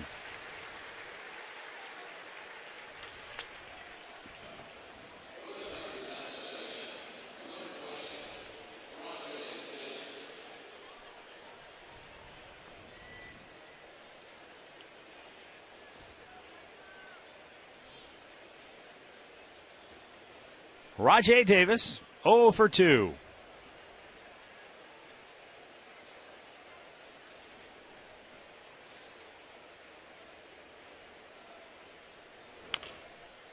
Chopped foul, third base side. I'll tell you how good Carrasco's been today. The second time through the lineup, Matt, going through 27 pitches, 20 of them were strikes. That is incredibly.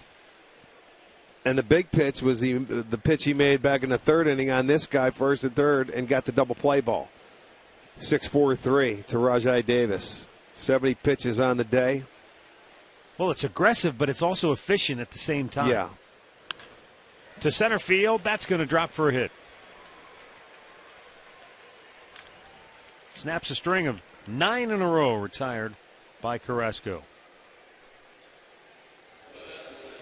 Well, guarantee some of our most exciting promotional items this season by purchasing a promo pass for additional $5. Promo passes ensure fans get a promotional item no matter what time they arrive at the ballpark. Visit Indians.com for more details.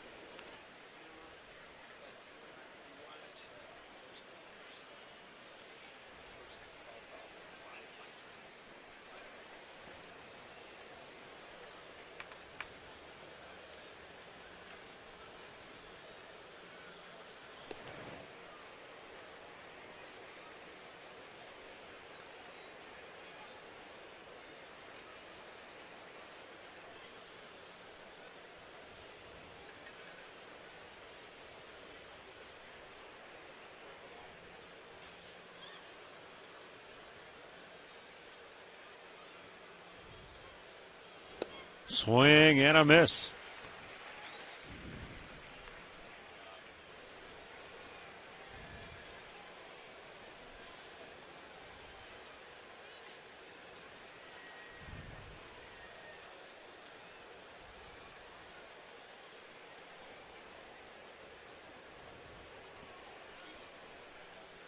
One ball, one strike with two down. Davis takes off. Kinsler fouls it over toward the Tribe dugout.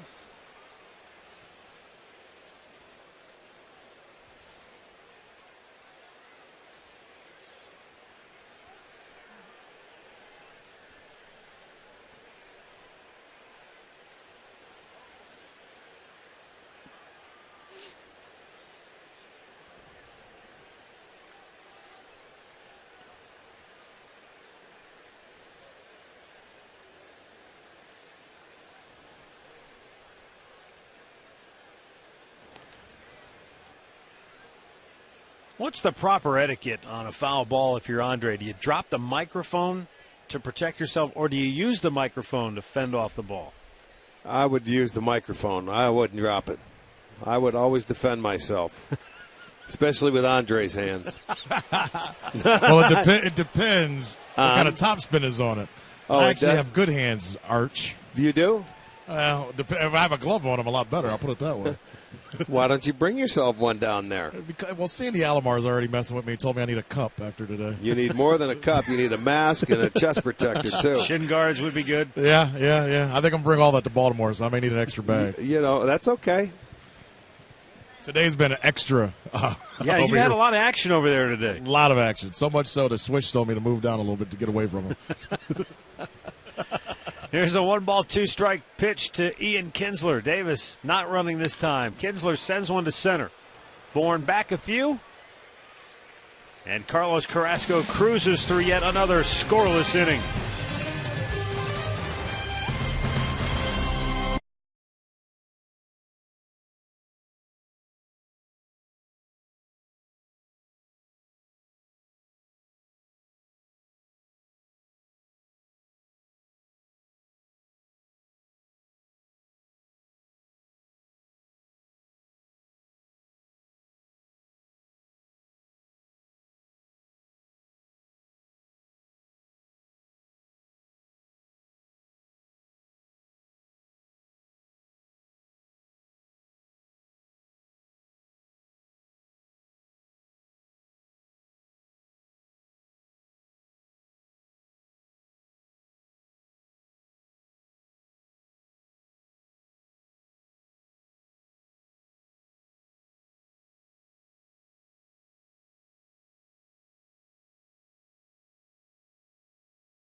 Well, help Jason Kipnis, Michael Brantley, and your favorite Tribe players get to the All-Star game.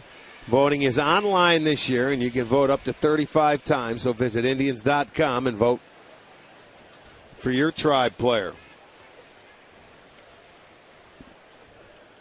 Well, they've had a huge impact once again. Here today, Kipnis with a single and a run scored. 19-game hitting streak. 28 in a row here at home. Brantley is 2 for 3. He's driven in a run. And he has scored a run.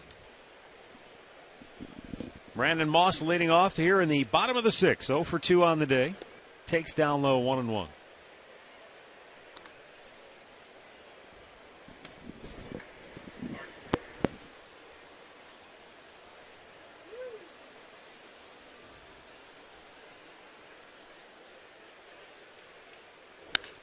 Smashed into right field, a base hit for Moss. Well, he beat the shift with a vicious line drive. And the Indians get their leadoff man aboard for the first time today. Well, there you'll see the shift, and it gets between the second baseman and shortstop over there. I should say the third baseman and the second baseman. The way they shift. So Moss gets his first hit today.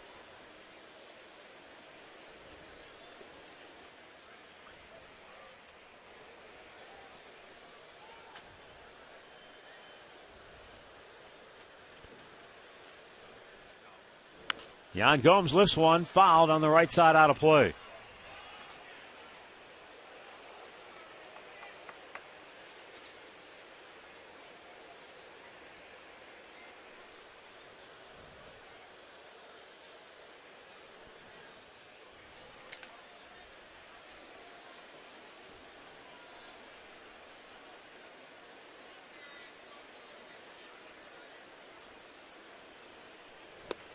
In off the dish. 1 ball, 1 strike.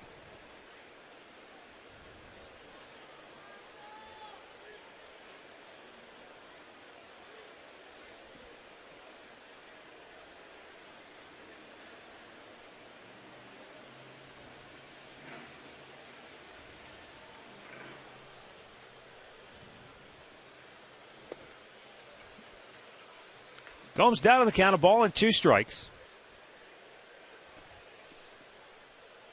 As Buck Farmer reaches that 100 pitch mark. Detroit has action in the bullpen. He's thrown 64% of his pitches, 4 strikes.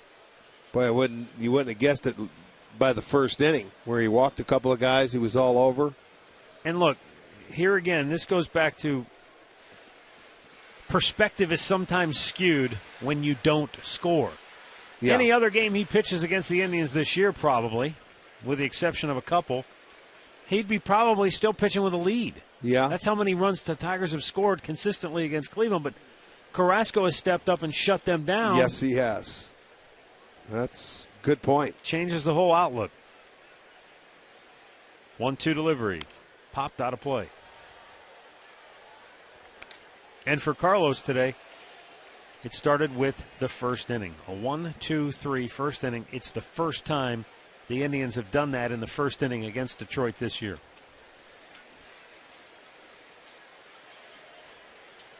And he has been dominant when the Indians give him a lead this year. We'll talk more about that when he goes back out for the 7th inning. Gomes to short. Iglesias goes to second for one. On to first. They can't turn the double play because the throw from Kinsler pulled Romine off the bag. And so 1 on, 1 out here in the 6th. And that looks like it's going to do it for Farmer.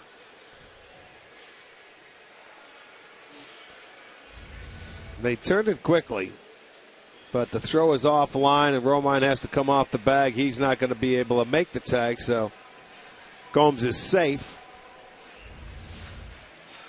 Brad Ausmus will make the Cleveland Clinic call to the bullpen here in the 6th inning with 1 on and 1 out. And I believe it was Tom Gorzalani, a left-hander, who was up, so we expect him to be coming in when we come back.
4-0, the Indians lead it, and Buck Farmer's day is over after 5 1/3 innings of work. He's charged with 4 runs on 8 hits, 2 walks, 7 strikeouts. Tom Gorzelani for the 27th time this year. 1 win, 1 loss, ERA of fast approaching 7.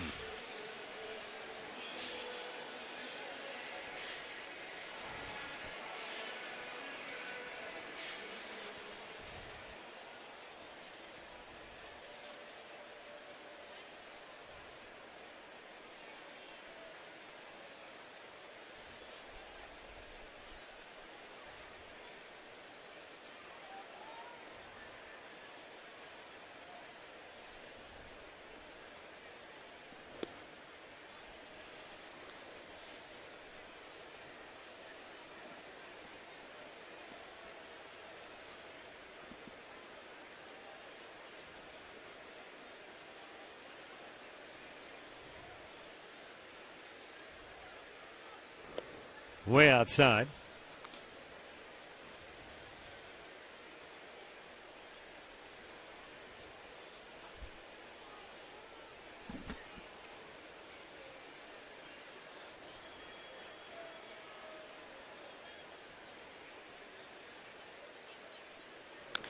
Gorzelani came in and pitched an inning in yesterday's game. Faced 3 and struck out 1.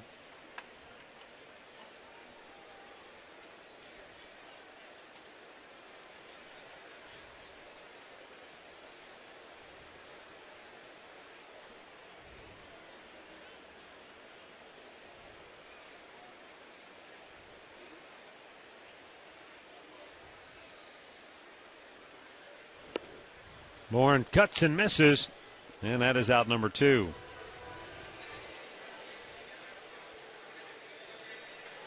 That'll bring up Giovanni Urshela.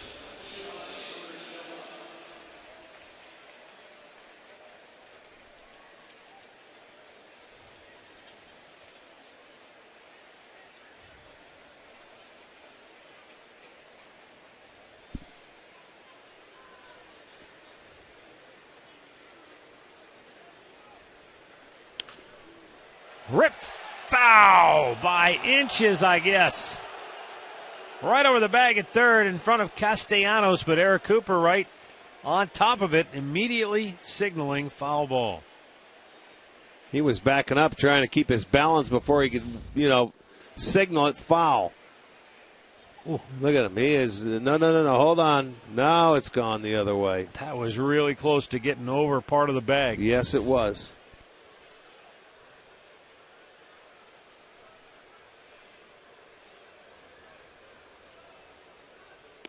Urshela takes up and away, 1-1.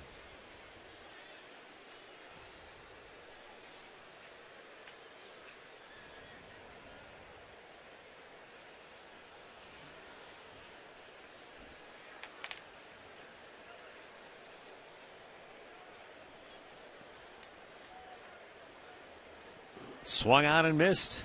Chased one in the dirt.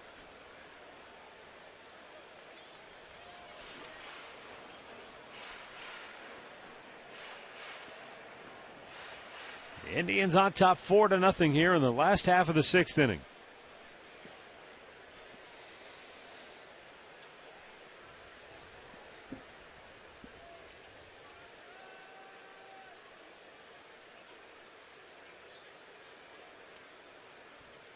Way outside, 2-2.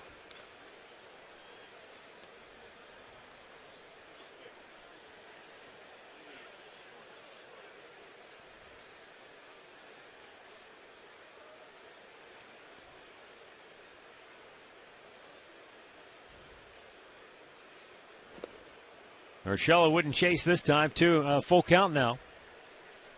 That was a pitch he got him to swing at earlier in the at-bat.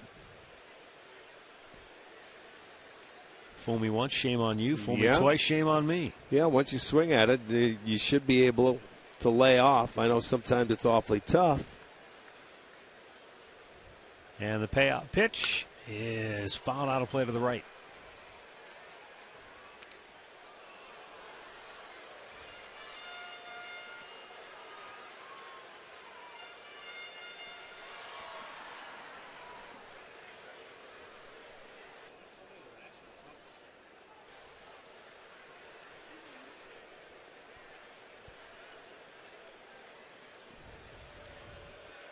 Gomes will be off on the 3-2 pitch. And Urshela with a base hit in the left field. Boy, he is wearing that hole out between third and short. Well, he digs that ball out, down and in by Gorzelani, and he pulled the hands in and digs it out, and pretty good pitch. Looks like it was low and in. And he goes down and gets it, doesn't he? Hits it in the hole. He gets his first hit. It's the 9th hit for the Indians today. Keeps the inning going, first and second, 2 out, and brings it back to the top of the lineup. Man, it's that man again. Yeah. Jason Kipnis, who's 1 out of 3 today.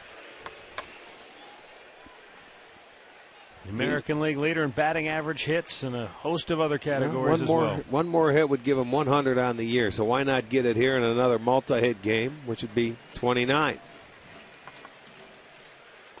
Low and away, ball 1. And not that this is a big deal, but, you know, teams have tried to neutralize the Indians with as many left-handers as possible. And it's because of guys like Kipnis and Brantley who've done so well against lefties that they've been able to hold their head against the southpaws. Kipnis came in batting .288 on the year against lefties. Brantley .308 against left-handers.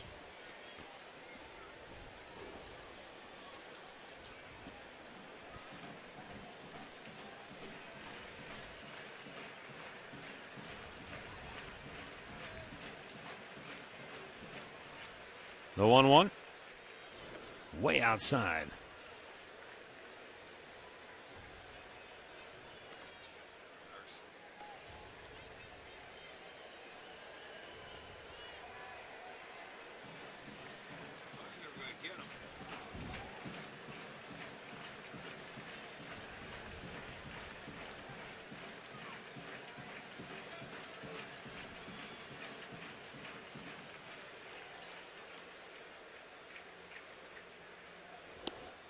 Inside, that was a borderline pitch. You could see Kipnis almost wanting to fire the hands and get after it, but he's been seeing the ball so well, recognizing it so early that he's able to hold off and let it go by, and now he's sitting in the catbird seat, 3-1.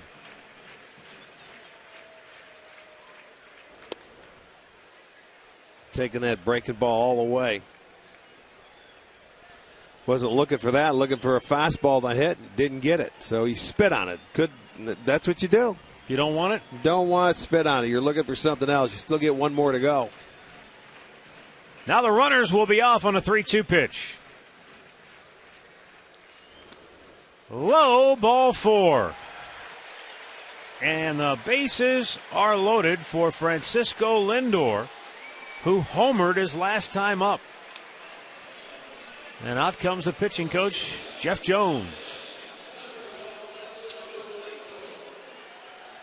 Last time up, batting from the other side of the plate. Rick, let me ask you, have you seen, I know it's a short time, but differences from Lindor left-handed swing versus right-handed swing? Yeah, I think last night I noticed right-handed, his hands look a little lower here, at least when they start out. I think eventually they get to that same spot. But from the right side of the plate when he's resting, it's almost like he's resting the bat on his shoulder and he just picks him back up to go hit. Looks like they start out a little higher from the left side.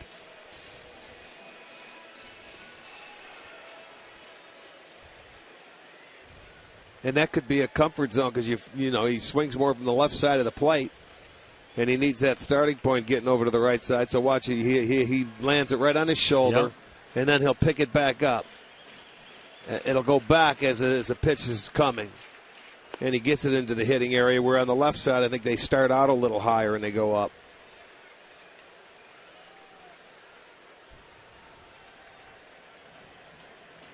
He's already 2 for 2, as you see there. Chance to do some 2-out damage now. In the dirt. 2-0.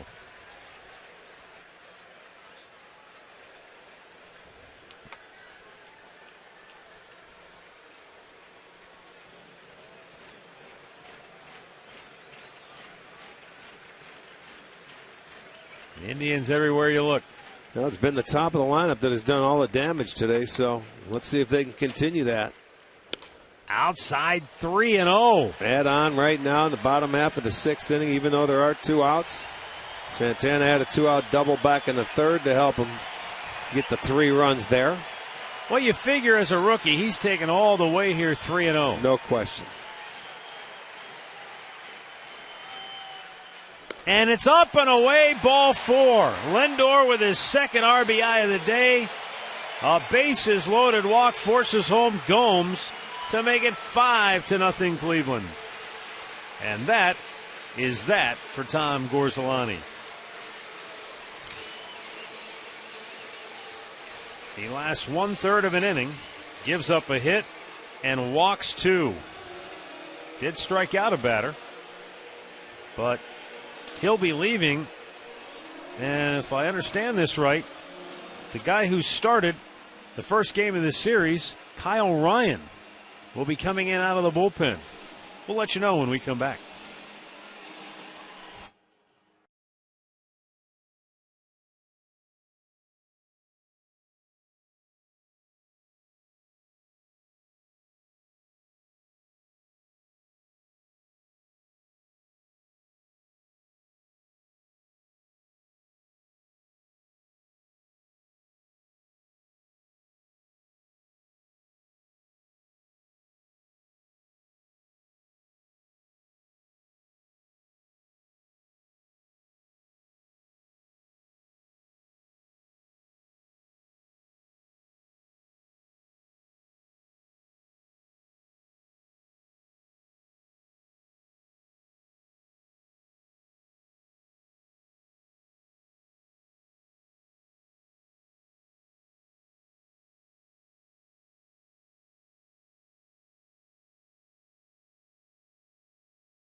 Well, Detroit goes to Kyle Ryan. He was the guy that started the series opener. But in order to make room for Buck Farmer today, Detroit sent out Ian Kroll because they didn't want to put Verlander on the DL. So they sent a reliever out, right, which necessitated, I guess, putting Ryan in the bullpen. Well, this would be his side day anyway, right, to throw. So. Yeah, it's like one of those, in case of, we'll put him in the bullpen for the day. If you need him, you pitch him an inning or so. Yeah, give me as much as you can give me. Bases are loaded for Brantley, who was thinking first pitch fastball, and he started and couldn't hold up. He's thinking, throw me that get me over cookie and let me put this game out of reach.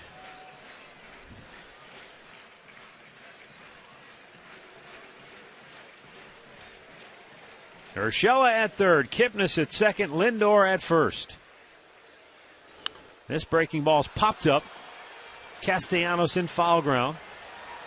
Makes the catch. Indians get a run. And after 6, they lead the Tigers 5-0.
Kia.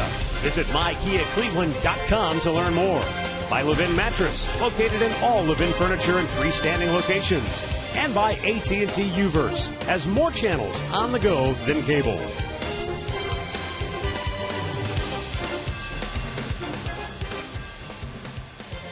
A gorgeous summer afternoon here in downtown Cleveland with the Indians in front 5-0. Seventh inning, Carlos Carrasco. Just over 75 pitches here today. He has struck out a half dozen. He's walked only one, and he's given up just 2 hits. Victor Martinez has flied to center, flied to right.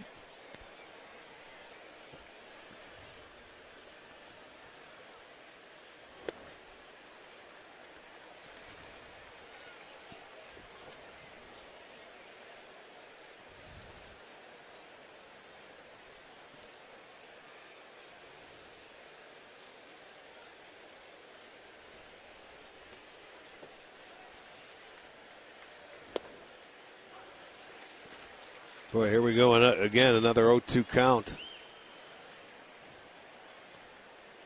13, 0-2, 1-2 counts for Carrasco this afternoon.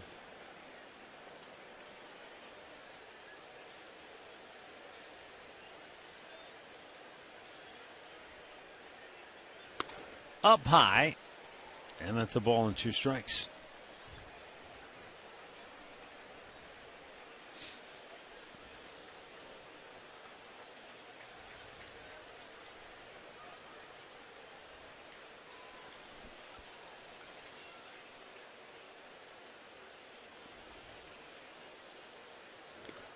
Victor came out of his shoes swinging at that one. Got a piece of it.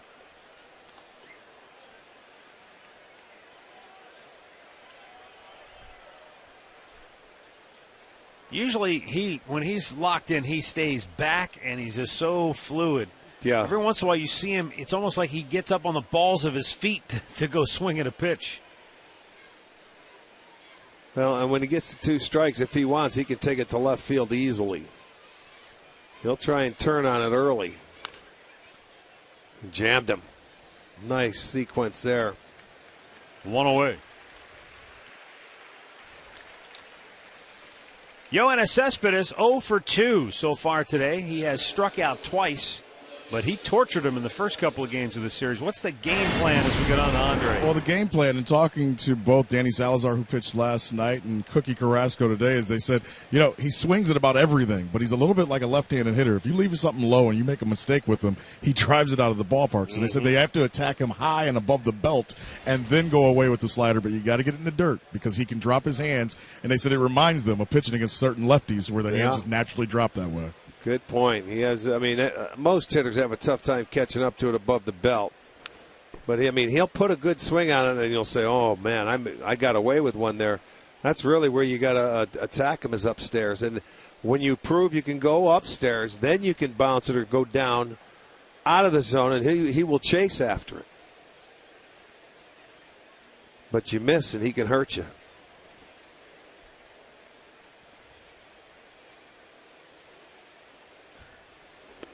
You've told me before, from the left side of the plate, you were a good high ball hitter. Is there something that makes a hitter a good low ball or high ball hitter? Is it which eye you're dominant with, which arm you're dominant with? I don't know. I just think left-handers, they just naturally have a little slight uppercut, and they seem to get the barrel of the bat down there, and you see more left-handers with that uppercut swing than you do right-handers. So what would make a right-hander to have an affinity for the pitch that's low, where you can kind of get that uppercut swing from the right side? I don't know, but he gets down there and he can get it. He's a good slider speed hitter.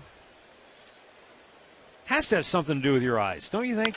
Where you recognize it. He golfed that one. Off the wall. Bourne makes a good strong throw to second. Cespedes has to hurry, and he just does beat the tag for a one-out double. Yeah, you watch how he goes down and hits this baseball. It's a low fastball. And he gives it a ride off the left field wall. See, that pitch down, he can get it. I don't know if it's where his hands start, where he just generates that bat speed down. and it's just tougher to get it. That top hand up here, down here is a little easier for him.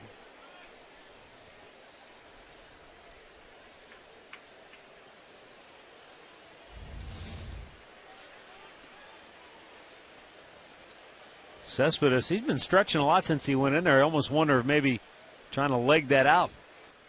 He didn't overextend himself, maybe. J.D. Martinez a swing and a miss. He's 0 for 2 today.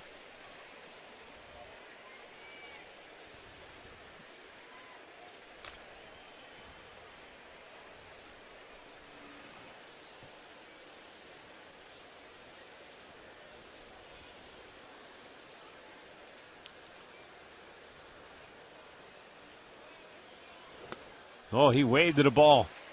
Down and in, and it's 0-2. Carrasco has been masterful here this afternoon.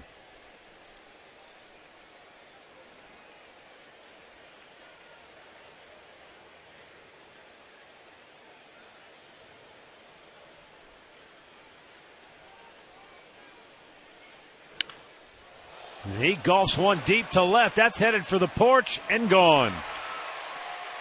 So J.D. Martinez with his 17th home run of the year gets the Tigers on the board with a 2-run shot here in the 7th. Cuts into the Indians' lead. It's now 5-2. Well, and for Martinez, his 17th home run, he picked on a slider. And it's sort of middle of the plate here. Middle in. He tied him up. He really had a feeble swing the last pitch or the pitch before that, but little mistake there by Carrasco, and the next thing you know, they have a double and a dinger, and they are on the board. It's a 5-2 game.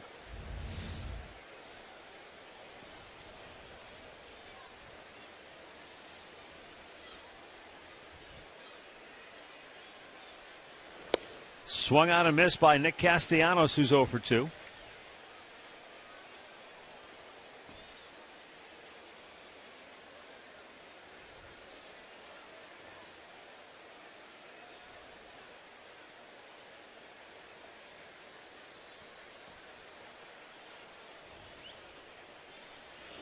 Down in the dirt.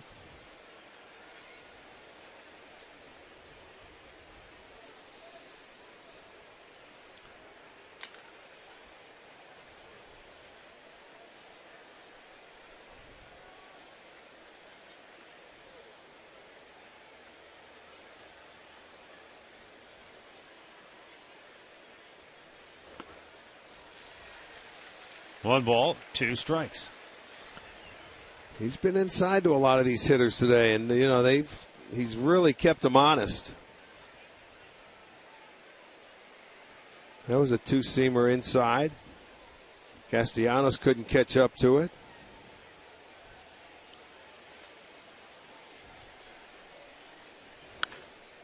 Well, he went down and got that one and bloops it into center field. 3 straight hits for the Tigers here in the 7th inning. And Bryant Shaw up in the Indians' bullpen as Mickey Callaway heads out to the center of the diamond. Well, and the pitch that has been so good for him today, that slider, there's another swing at it, and he gets a base hit. Didn't hit it all that well. Not that it was a bad pitch, but it was up high enough he was able to, reach it. He might have been looking for that with 2 strikes. He didn't bounce it. He gets a base hit, so it's 3 straight hits. Callaway out to have a word and get that bullpen loose. Talking about low ball hitters and how maybe it's a lost art. You don't see a lot of them, especially from the right side of the plate. Very few. Cespedes is probably an exception. Peter Gammons, who writes on Gammon'sDaily.com, says that last year pitchers threw better than 43% of their pitches to the lower third of the strike zone. That compares to 37% 5 years earlier. So the percentage of pitches thrown down in the strike zone is up over the last 5 years. So pitchers are making a concerted effort to throw it down. Why? Well, last year hitters had a slugging percentage of .386 on that low pitch in the strike zone compared to .427 on the middle or high pitches in the strike zone. Yeah, you call them mistake pitches or pitches up a little bit or middle of the plate. So it just shows you that just not as many guys can go down and get it. The thing of it is you have to use your legs, and it's so much tougher to lift the ball. It's down in the zone. You usually hit it on the ground. It's not going to leave the ballpark like There's that. A ground ball to Lindor. There's one on the first. Double play. We'll see if Ausmus wants to challenge. He's out of the dugout. He's waving his finger, says hold the phone. We're not sure yet. We might want to look at this. Lindor to Kipnis on to first. It was very close. I think they got him. And we're just waiting to get a confirmation from Ausmus as to whether or not they want to challenge. Omar Vizquel, he thought he was safe. I saw him signal. Ausmus says forget about it. Yeah. We'll concede. It's a double play. It was too close to call. Inning over. Tribe turns 2. 7th inning stretch. Brought to you by Spitzer Auto World.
Four, 5, and 6, 2 up for Cleveland. David Murphy, Carlos Santana, and Brandon Moss. Murphy walked in the first, singled and scored in the third, struck out in the fifth. And it's outside ball one.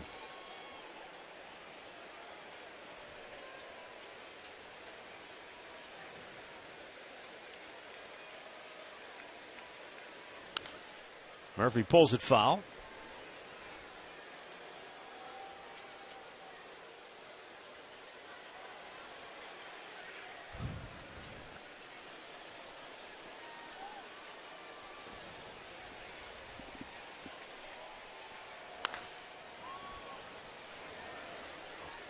Count stays a ball and 2 strikes.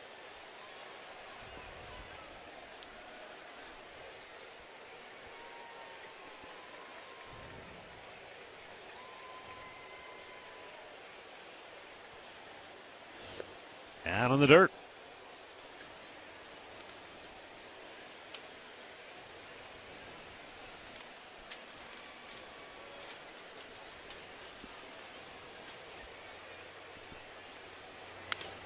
Shoots that one into the crowd.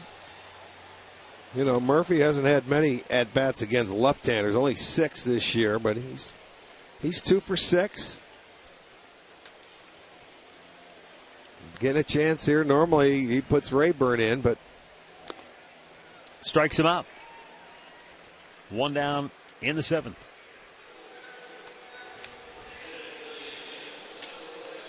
Well, after Indians Live, Bruce Drennan will be talking Tribe here at Progressive Field. He'll have a special guest from the ball game, and he'll go behind the scenes at today's Velasano Celebrity Bartending event, which will be held here down in the corner bar at the ballpark. Drennan Live coming up next here on Sports Time Ohio.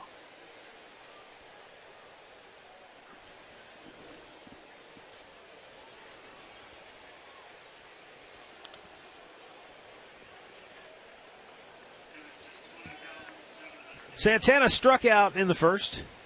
A key 2-run double in the Indians' 3-run third came with 2 outs. Fouled out his last time up to end the 5th inning.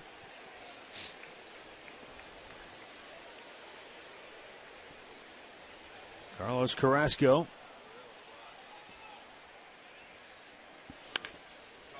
Santana bounces one through the left side of the infield. His second hit of the game.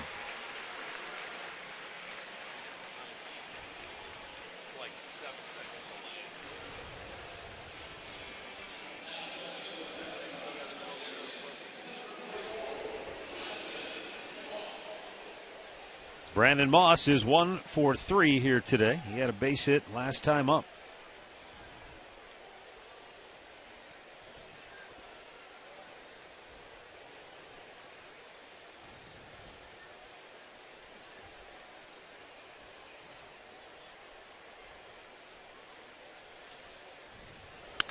Moss yanks one down the right field line. Santana around second. He's on his way to third. Martinez digs it out. Santana will stop at third base, and the Indians have runners at second and third with 1 out in the 7th inning. Well, good sign there. Brandon Moss, back-to-back hits. Single in the 6th. He comes in doubles off the breaking ball from the left-hander down the line to right field. So he'll get a double, second and third, and a good chance for the Indians to just come back and answer that as Ausmus is coming out of his dugout to go to the bullpen and already made the call. Brandon Moss, 16 times he has doubled this year. And he's got the Indians set up to try and increase their lead after Detroit cut into it with the 2-run homer by J.D. Martinez in the top half of the inning. We've got a timeout for a pitching change.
Lead it.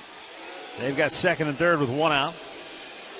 And the new pitcher is right-hander Al Albuquerque. Stay tuned for Indians Live, presented by Conrad's Tire Express and Total Car Care, coming up next. Albuquerque. Seems like it wouldn't be an Indians-Tigers game if we didn't see Al. No doubt. Yeah, you're playing a 3-game series. You know you're going to see him in 2 of those 3.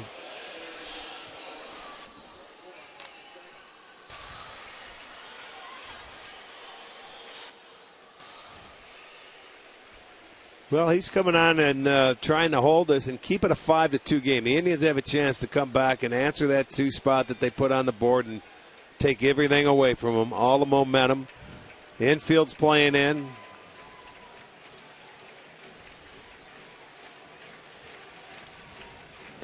See if Gomes tries to maybe shoot him to right field here. They're at usually that magic number right now when you have to play Detroit of scoring at least 5, but they have a chance to make it more. Well, the good news, Rick, is they've got 11 hits, too. Yeah. So he tries to shoot him the other way, but he pops it up. If he catches it, that should score one. Glances off a fan's hand who was over down the right side seating area. Martinez couldn't get there.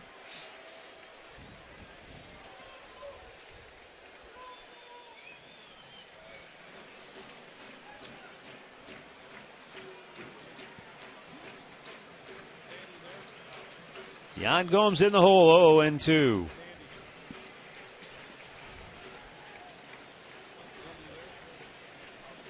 Tigers have the infield in around the horn.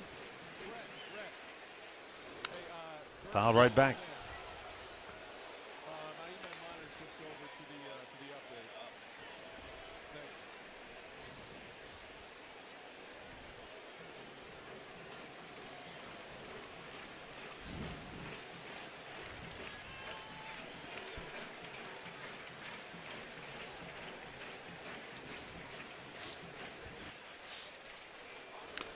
Gomes fouls it off the mask of Holiday.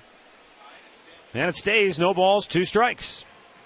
A little better than 20,000 here today, 20,780 to be exact. The highest attendance of the 3-game series. And lots of kids in attendance here this afternoon. Gomes again punches it foul to the right. Well, that's just a pitch out there that you try to foul off. There's not much you can do with it, especially when you're down in the count 0-2. That's a summer camp, son. Well, that's a camp that's not hard to find. We're going all with orange shirts. Will be easy to find. Orange, yellow, lime green, those seem to be popular colors among the camping. Looks like the bus is departing. 2-strike pitch. Gomes shoots at the left center field. That'll score a pair. Santana comes home, Moss right on his heels, and Yan Gomes delivers a key 2-run single here in the 7th to restore the Indians' 5-run cushion. Yeah, nice job by Gomes. It sounded like it cracked his bat. It hit off the end of it. It doesn't matter. He put it in play. Good things happen. They'll give him a single, give him a couple of RBIs. Down in the count, hit a great pitch. Another guy who's a great low ball hitter for a right-handed bat. Yes, he is. And that ball wasn't even a strike, but you could hear the sound of it off the end. But he stayed with it enough to get it out there. So 2 runs in, 7-2. 12 hits now for the Tribe.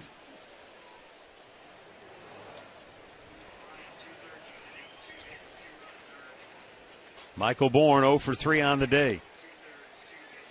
He went around.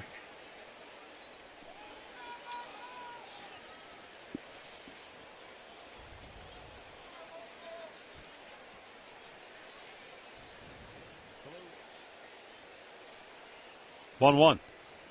Bourne takes a strike. No, I don't hear him. I did hear him. Then they were gone. I hear myself.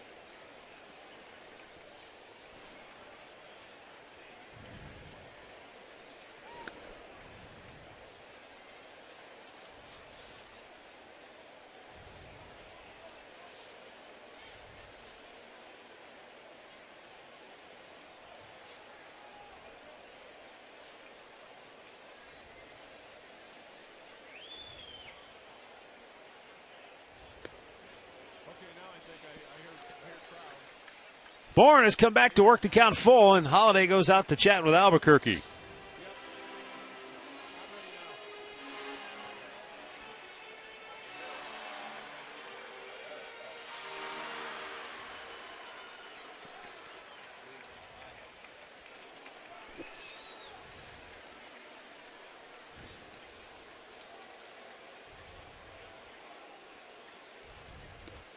And he draws a walk. That'll put Gomes into scoring position. 4 straight have reached for the Indians here in the 7th. And it's time for a Mazda game break with Al Pawlowski. Hey, Matt, Rick, one other game this afternoon in the American League. Blue Jays and Rays scoreless in the 9th inning.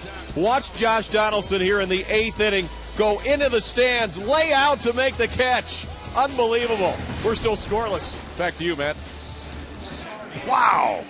That's a tremendous, what a tremendous effort by Donaldson. Kind of reminiscent of that Derek Jeter play. Remember years ago in New York? Yeah, Jeter was on a dead run. Donaldson dove into the seats. He was about 3 rows deep.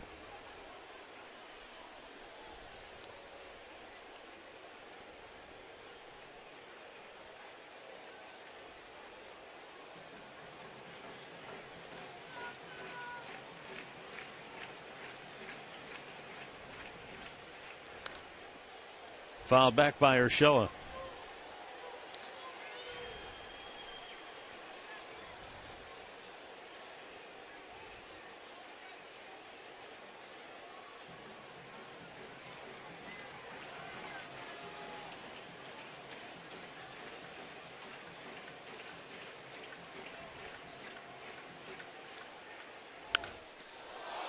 Right back to Albuquerque.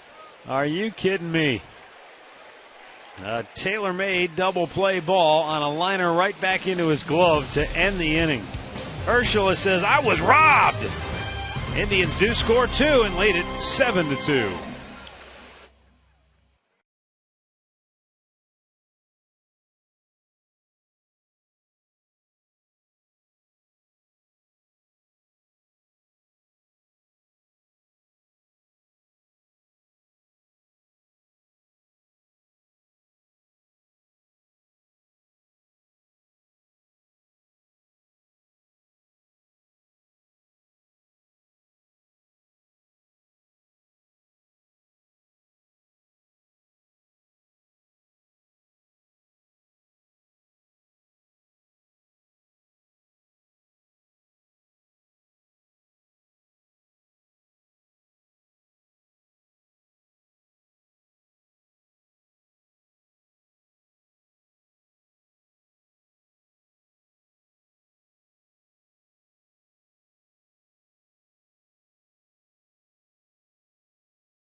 Authority of the Cleveland Indians and may not be reproduced or retransmitted in any form.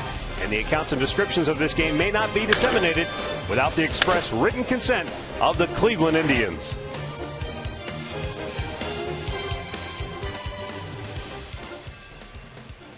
We go down to the 8th inning, and Carlos Carrasco, still shy of 100 pitches for the day, is going back out again. He's given up just 2 runs, and that came on a 2-run homer in the 7th by J.D. Martinez. Up to that inning, he was pitching a 2-hit shutout. Just another outstanding performance by the right-hander against a lineup that has given him trouble. Well, he's been very good today. It's one of the rare batters that hasn't seen a first pitch strike from Carrasco. 21 out of 26 on the day. He's had a good slider. He's pitched ahead in the count. He's kept him off balance, pitching to both sides of the plate very well. 1 down. Let's go down to Andre. About Carrasco right now, where he's at. He's had a decision in every game this year, guys. And going back till last season, he's now had 19 decisions in a row. It shows that he's getting deeper into games, and he's maturing as a pitcher, that he is a part of the decision every time out for Carrasco. The thing that I love, Andre, is that when the Indians have given him a lead this year, at any point in the game, he's 7-0. That according to Elias. And he's held the opposition to a .173 batting average. So you give this guy a lead, yeah, and it's almost like he says, all right, that's it. That's all I need, boys. Thanks. Well, I'd like to see them do that more often. Give him the lead. Give Kluber the lead one time or a couple of times and see how that unfolds. Oh, good breaking ball. Iglesias paralyzed by that pitch. It's 0-2.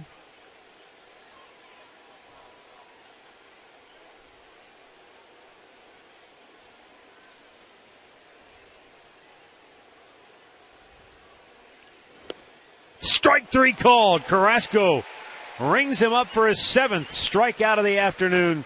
2 down. Well, now he's just dealing. He went out there and didn't mess around. They wanted to go inside. Look at that fastball comes back over the outside part of the plate and gets the call. Gomes was sitting on the inside part, but it hits the corner on the outside. 7 strikeouts now for Carrasco. Well, the Indians' ability to answer the Tigers' 2 runs in the top half of the 7th, I think, is just taking the fight right out of this Detroit group today. That's what happens when you respond, especially when they're on the road and you bring that momentum back into your own dugout. Yeah, the Indians desperately needed a game like this one today.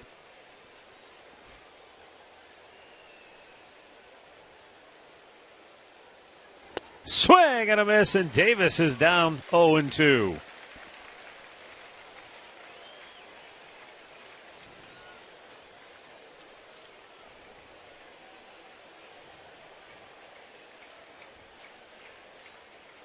Now the 2-strike pitch. All the way to the backstop as it skipped between the legs of Gomes.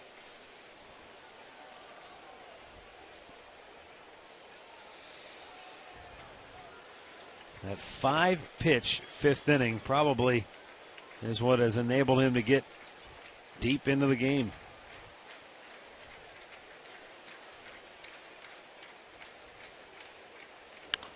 Grounded foul. Especially, he was coming off a 10-pitch inning in the 4th, so you know how many times you look up and a guy's 15 to 20 pitches in 1 inning. He used that for 2. 15 is about right, But he had a couple 13s in the first 2 innings, and that's probably normal. Anywhere 14, 15 for an inning, for a pitcher. But when you mix in a couple of low single digits, that's what's good. That means you're around the plate. They're trying to get after you early, and they're helping you out a little bit. Just missed, not by much. I think Carlos thought he was going to get the call.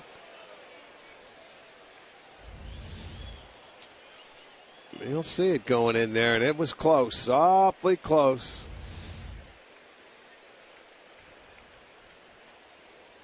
Now the 2-2. To third, Urshela fires across, got him. Oh, Carlos Carrasco, he's pitching like a thoroughbred, coming down the backstretch here today with the lead.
See Carrasco talking with Mickey Callaway about that breaking ball that's been very effective for him here today.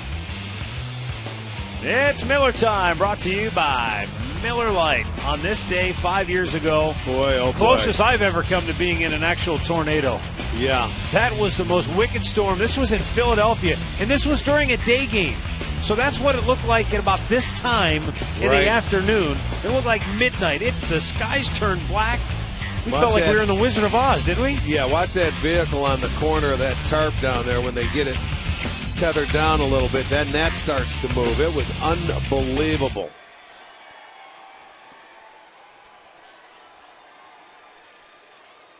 And you remember on our way to the airport, I mean, after it blew through and it cleared out, all those trees that were down in the parks and everything that we drove past. It was scary. Keep your eye on the left side of your picture here. Watch that tractor. Here it goes. Come on, come with me. It just pulled it like it was a Tinker ride. toy. No kidding.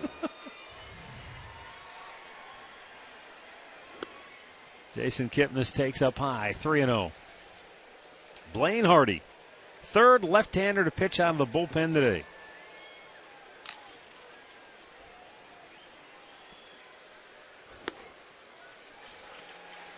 What was that old saying? Smoke 'em if you got 'em. Well, if you're a left-hander and you're playing against the Indians, use them if you got them. That's been the theme for managers. Yeah, that's true. I mean, there's not a left-hander that goes unused. We've seen left-handers called up to pitch against the Indians. Yes, we have.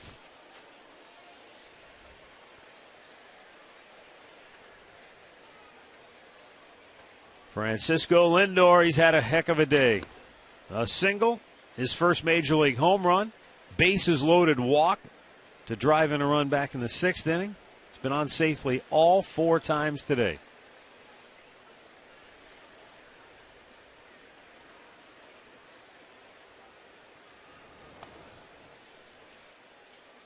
Pat O'Brien Chevrolet playing the game. First career big fly for Francisco Lindor. Well, he won't forget it. That made it 5-0 back in the 5th inning.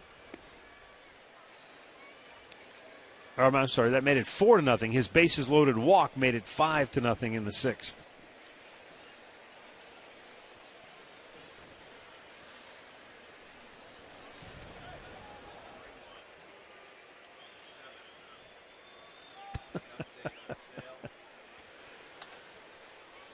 I just heard somebody bellow from the crowd. He's 3 feet off the bag.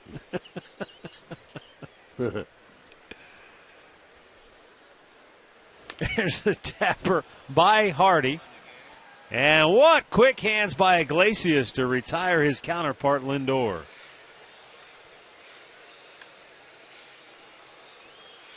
I wasn't sure. I thought maybe he was going to try to grab that barehanded, but he just sort of used his glove, and it was lightning quick on the transfer. Just like a little deflection? Exactly, like Omar used to do. Yeah, just like it just guides it into his throwing hand.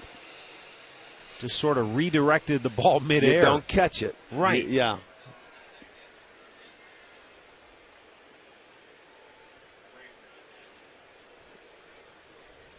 Michael Brantley, an RBI single, a double, and a run scored on the day.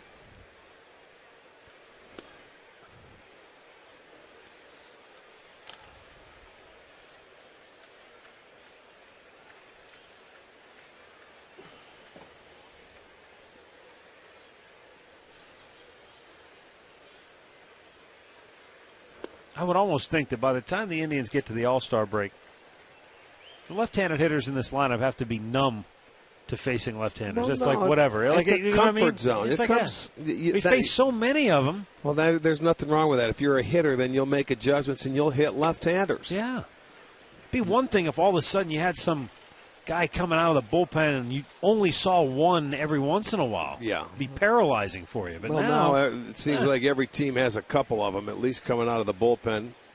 Some teams have 3 left-handed starters. The Indians went through a stretch where they saw 4 left-handed starters in 4 games against the Chicago White Sox. Yeah, that's right. I was trying to remember who that was against.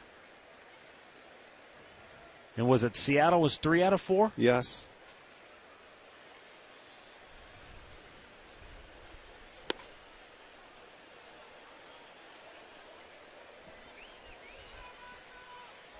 Full count for Brantley.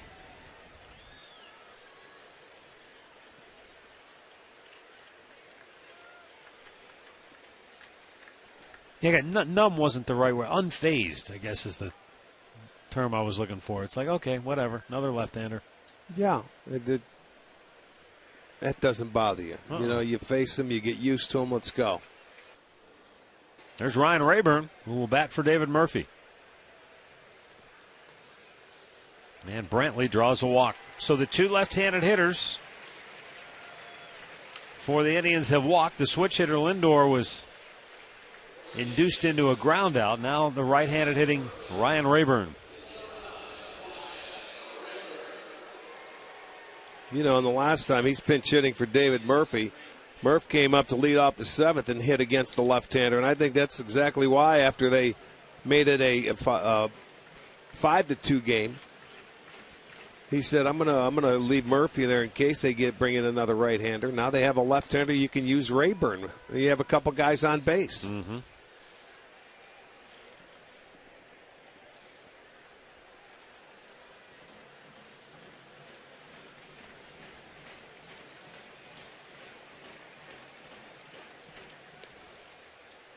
Rayburn is 4 out of 15 as a pinch hitter with 7 runs batted in.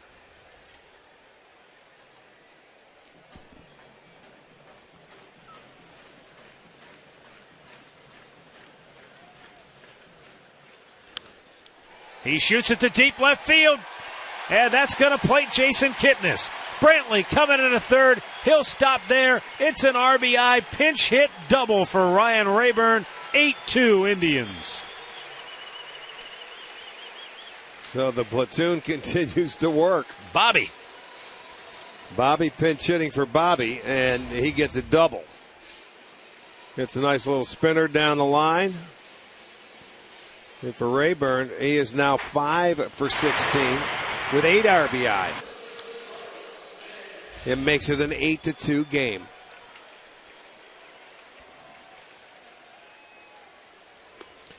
And they're going to walk Santan intentionally. The last Indian to have this many RBIs as a pinch hitter was Ben Broussard back in 2004 when he had 10. Ryan Rayburn has done such a terrific job with 8 RBIs in his pinch hit role.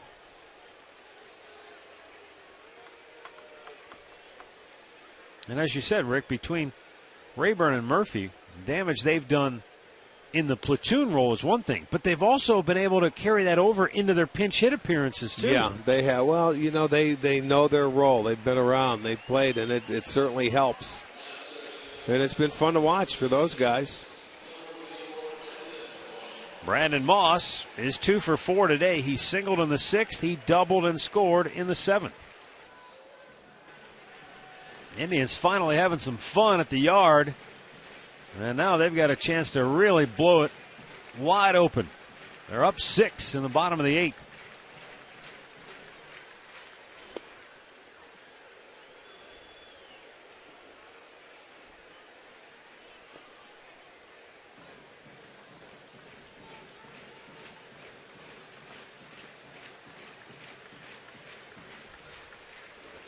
Chased one in the dirt.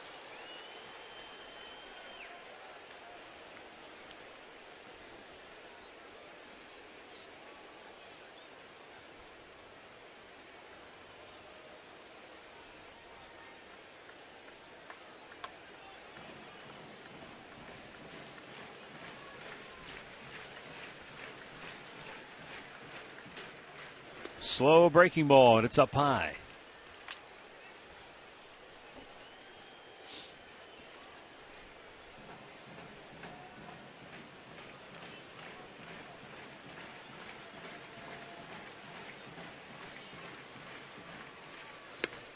Fastball up and away.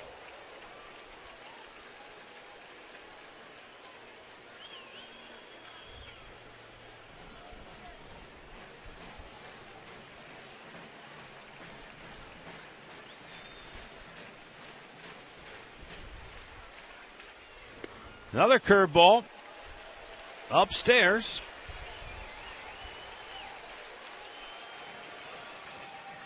Full count with Yan Gomes waiting on deck.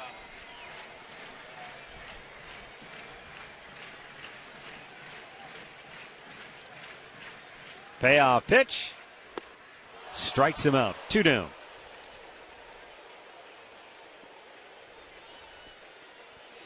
And Brad Ausmus is going to go out for another pitching change.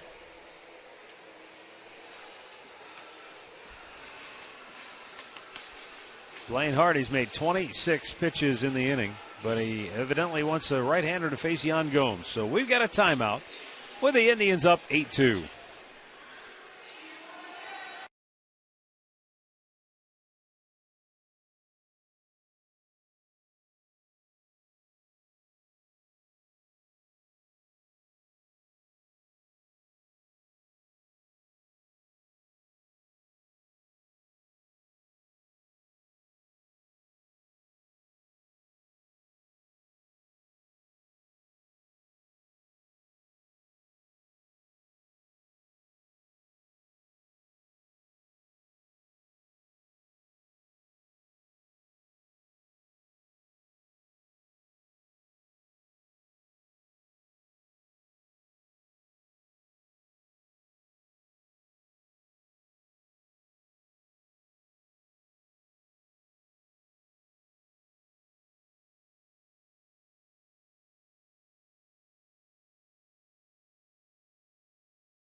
Indians Live, presented by Conrad's Tire Express and Total Car Care, is coming up next here on Sports Time Ohio. The Indians leading it 8-2. They've got the bases loaded and 2 out here in the bottom of the 8th inning. The batter will be Yan Gomes. The pitcher is Jabba Chamberlain, making his 26th appearance of the year. No wins, a loss. ERA of 1.93. In 18 2/3 innings, he's walked 3, struck out a dozen. Opposition, though, batting .316 against him. Last 5 outings, he's given up 2 runs in 3 1/3 innings. 6 hits, including a homer.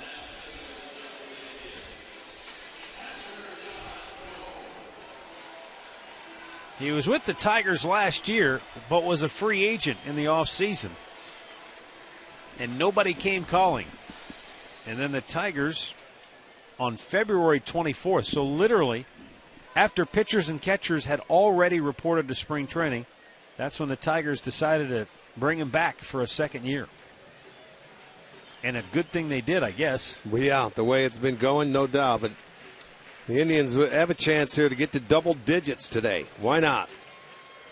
Gomes looks, it's up high, ball 1.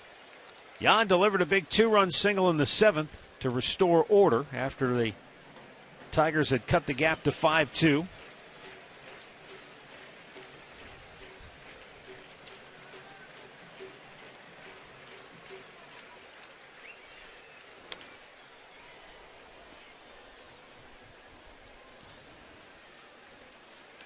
Andre told us earlier that Gomes couldn't sleep last night, and at 1:30 in the morning he texted Terry Francona asking him to please put him back in the lineup, declaring that his neck was fine, he was ready to go. And Gomes has delivered a big hit for the Tribe here today in his return to the starting lineup. And ripped foul third base side. Not to mention, so close. He has guided Carlos Carrasco through 8 terrific innings.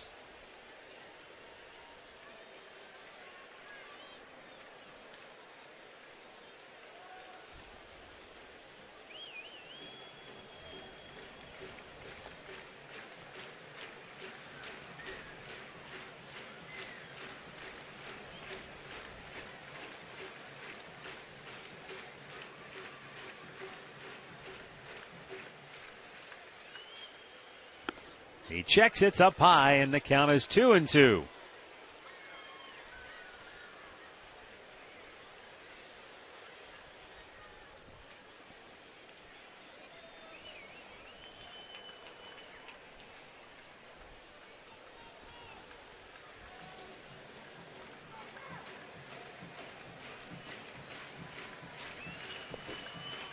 Two, way outside and a full count.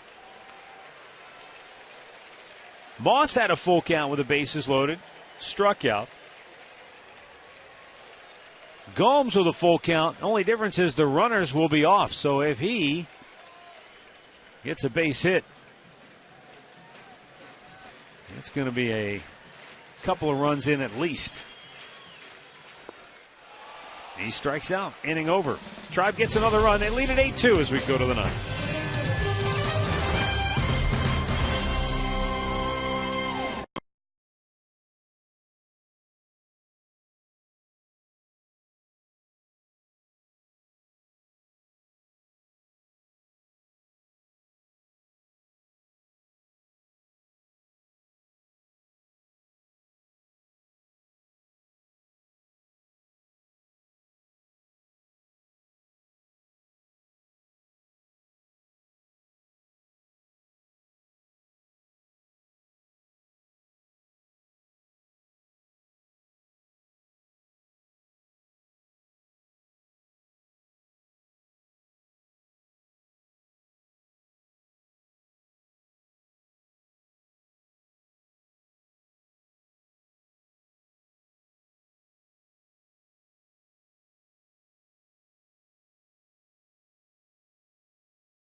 Looking back at our keys to the game, brought to you by Wayside Furniture.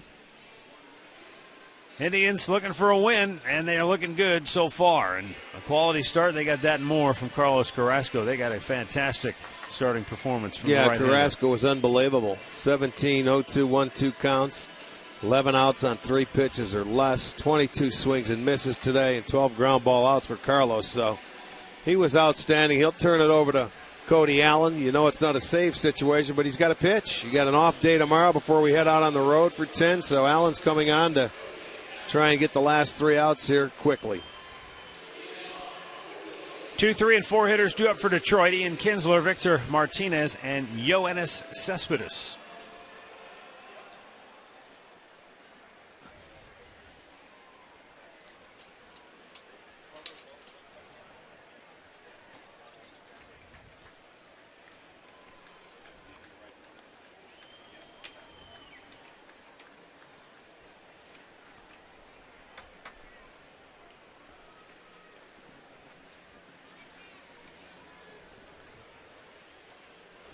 High fastball, 1-0.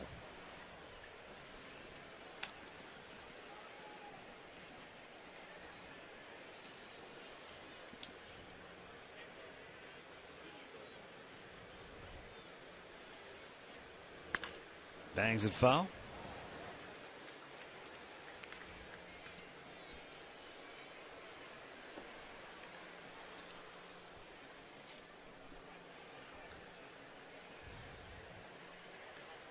Kinsler 2 out of 11 in the series. 0 for 3 today with a strikeout.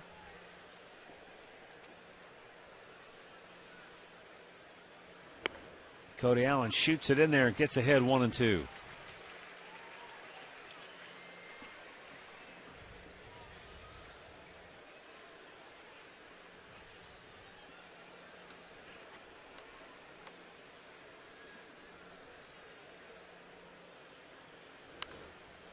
Spoils one there to stay alive.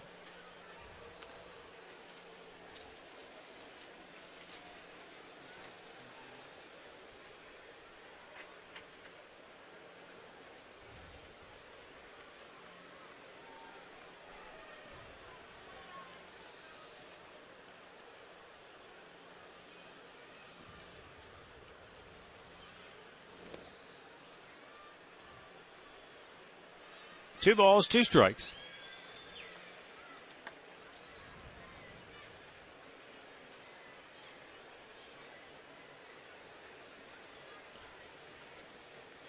You know, Rick, we talked the fact that Detroit has a losing record against everybody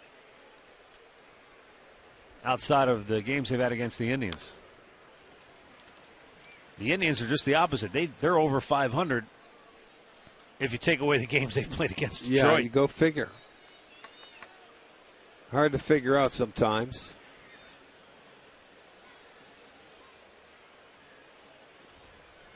Off day tomorrow, and then the big road trip begins in Baltimore on Friday night.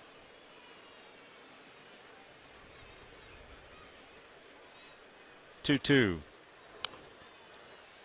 Well, he's fouled off some pretty good pitches that Cody Allen has made to him.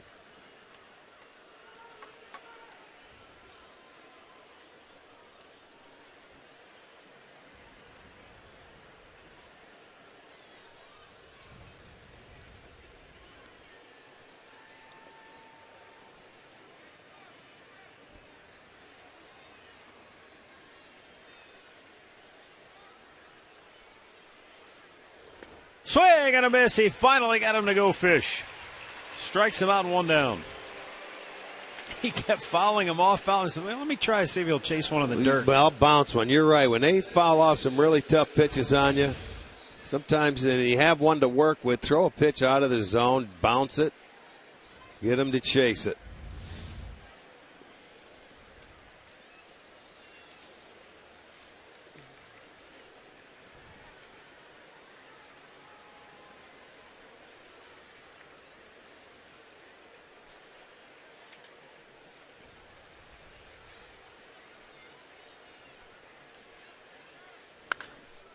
Victor Martinez turns one around, but foul.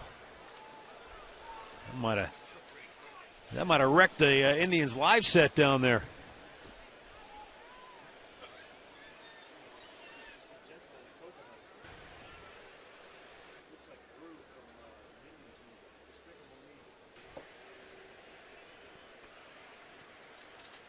Cody Allen with the 0-1 to Victor.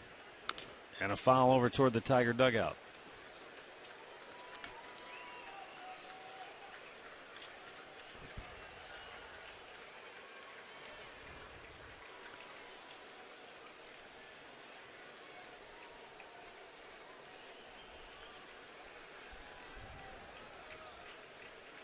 Eight out of 10 pitches, strikes for Cody Allen. Aggressively trying to work through the ninth. Line to Lindor, 2 down.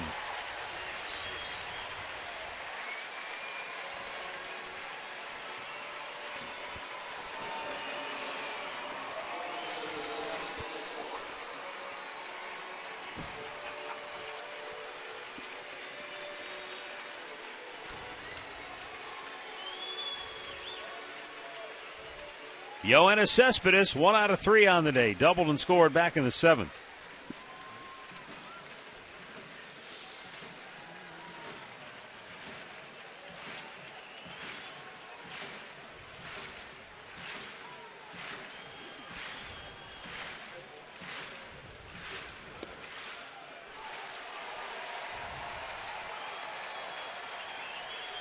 It's a call every bowler likes. Strike.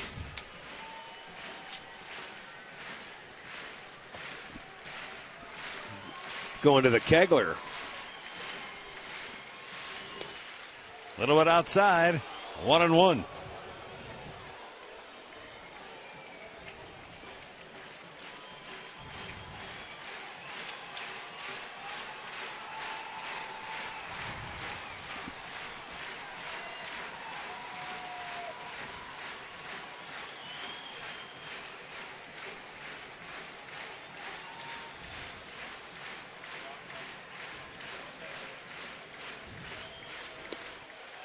chased it 1-2.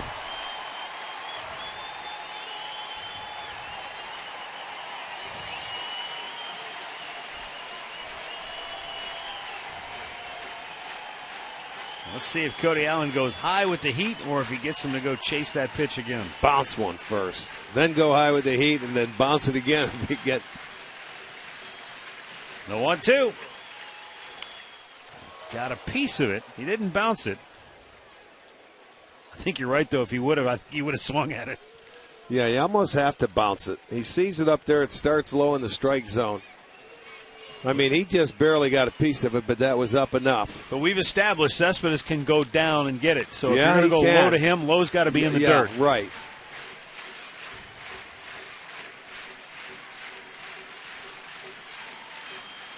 Oh, he froze him, and the game is over. Cody Allen strikes out a pair in a 1-2-3 ninth inning, and the Indians finally hand Detroit a defeat. 8-2 is the final today. Carlos Carrasco with 8 dynamite innings gets his 9th win of the season as the Indians improve to 33-38 on the year, avoiding the sweep, and they'll send Detroit on their way with a mark of 37-35. For the record, the loss goes to Buck Farmer, who is 0-2 on the year. Jason Kipnis with another terrific outing, extending his hitting streak to 19 in a row, 28 straight here at home. In addition to his single, he reached base twice via walk, scored a couple of runs. But the big story today, Francisco Lindor, his first major league home run, also drew a bases-loaded walk to force home another run, and the Indians' awakening offense banging out 13 hits. Nice to see. They needed this one badly. They'll have an off day tomorrow and then head out on a 10-game road trip, so they needed this win. 8-2 is the final. We've got some final thoughts right after this.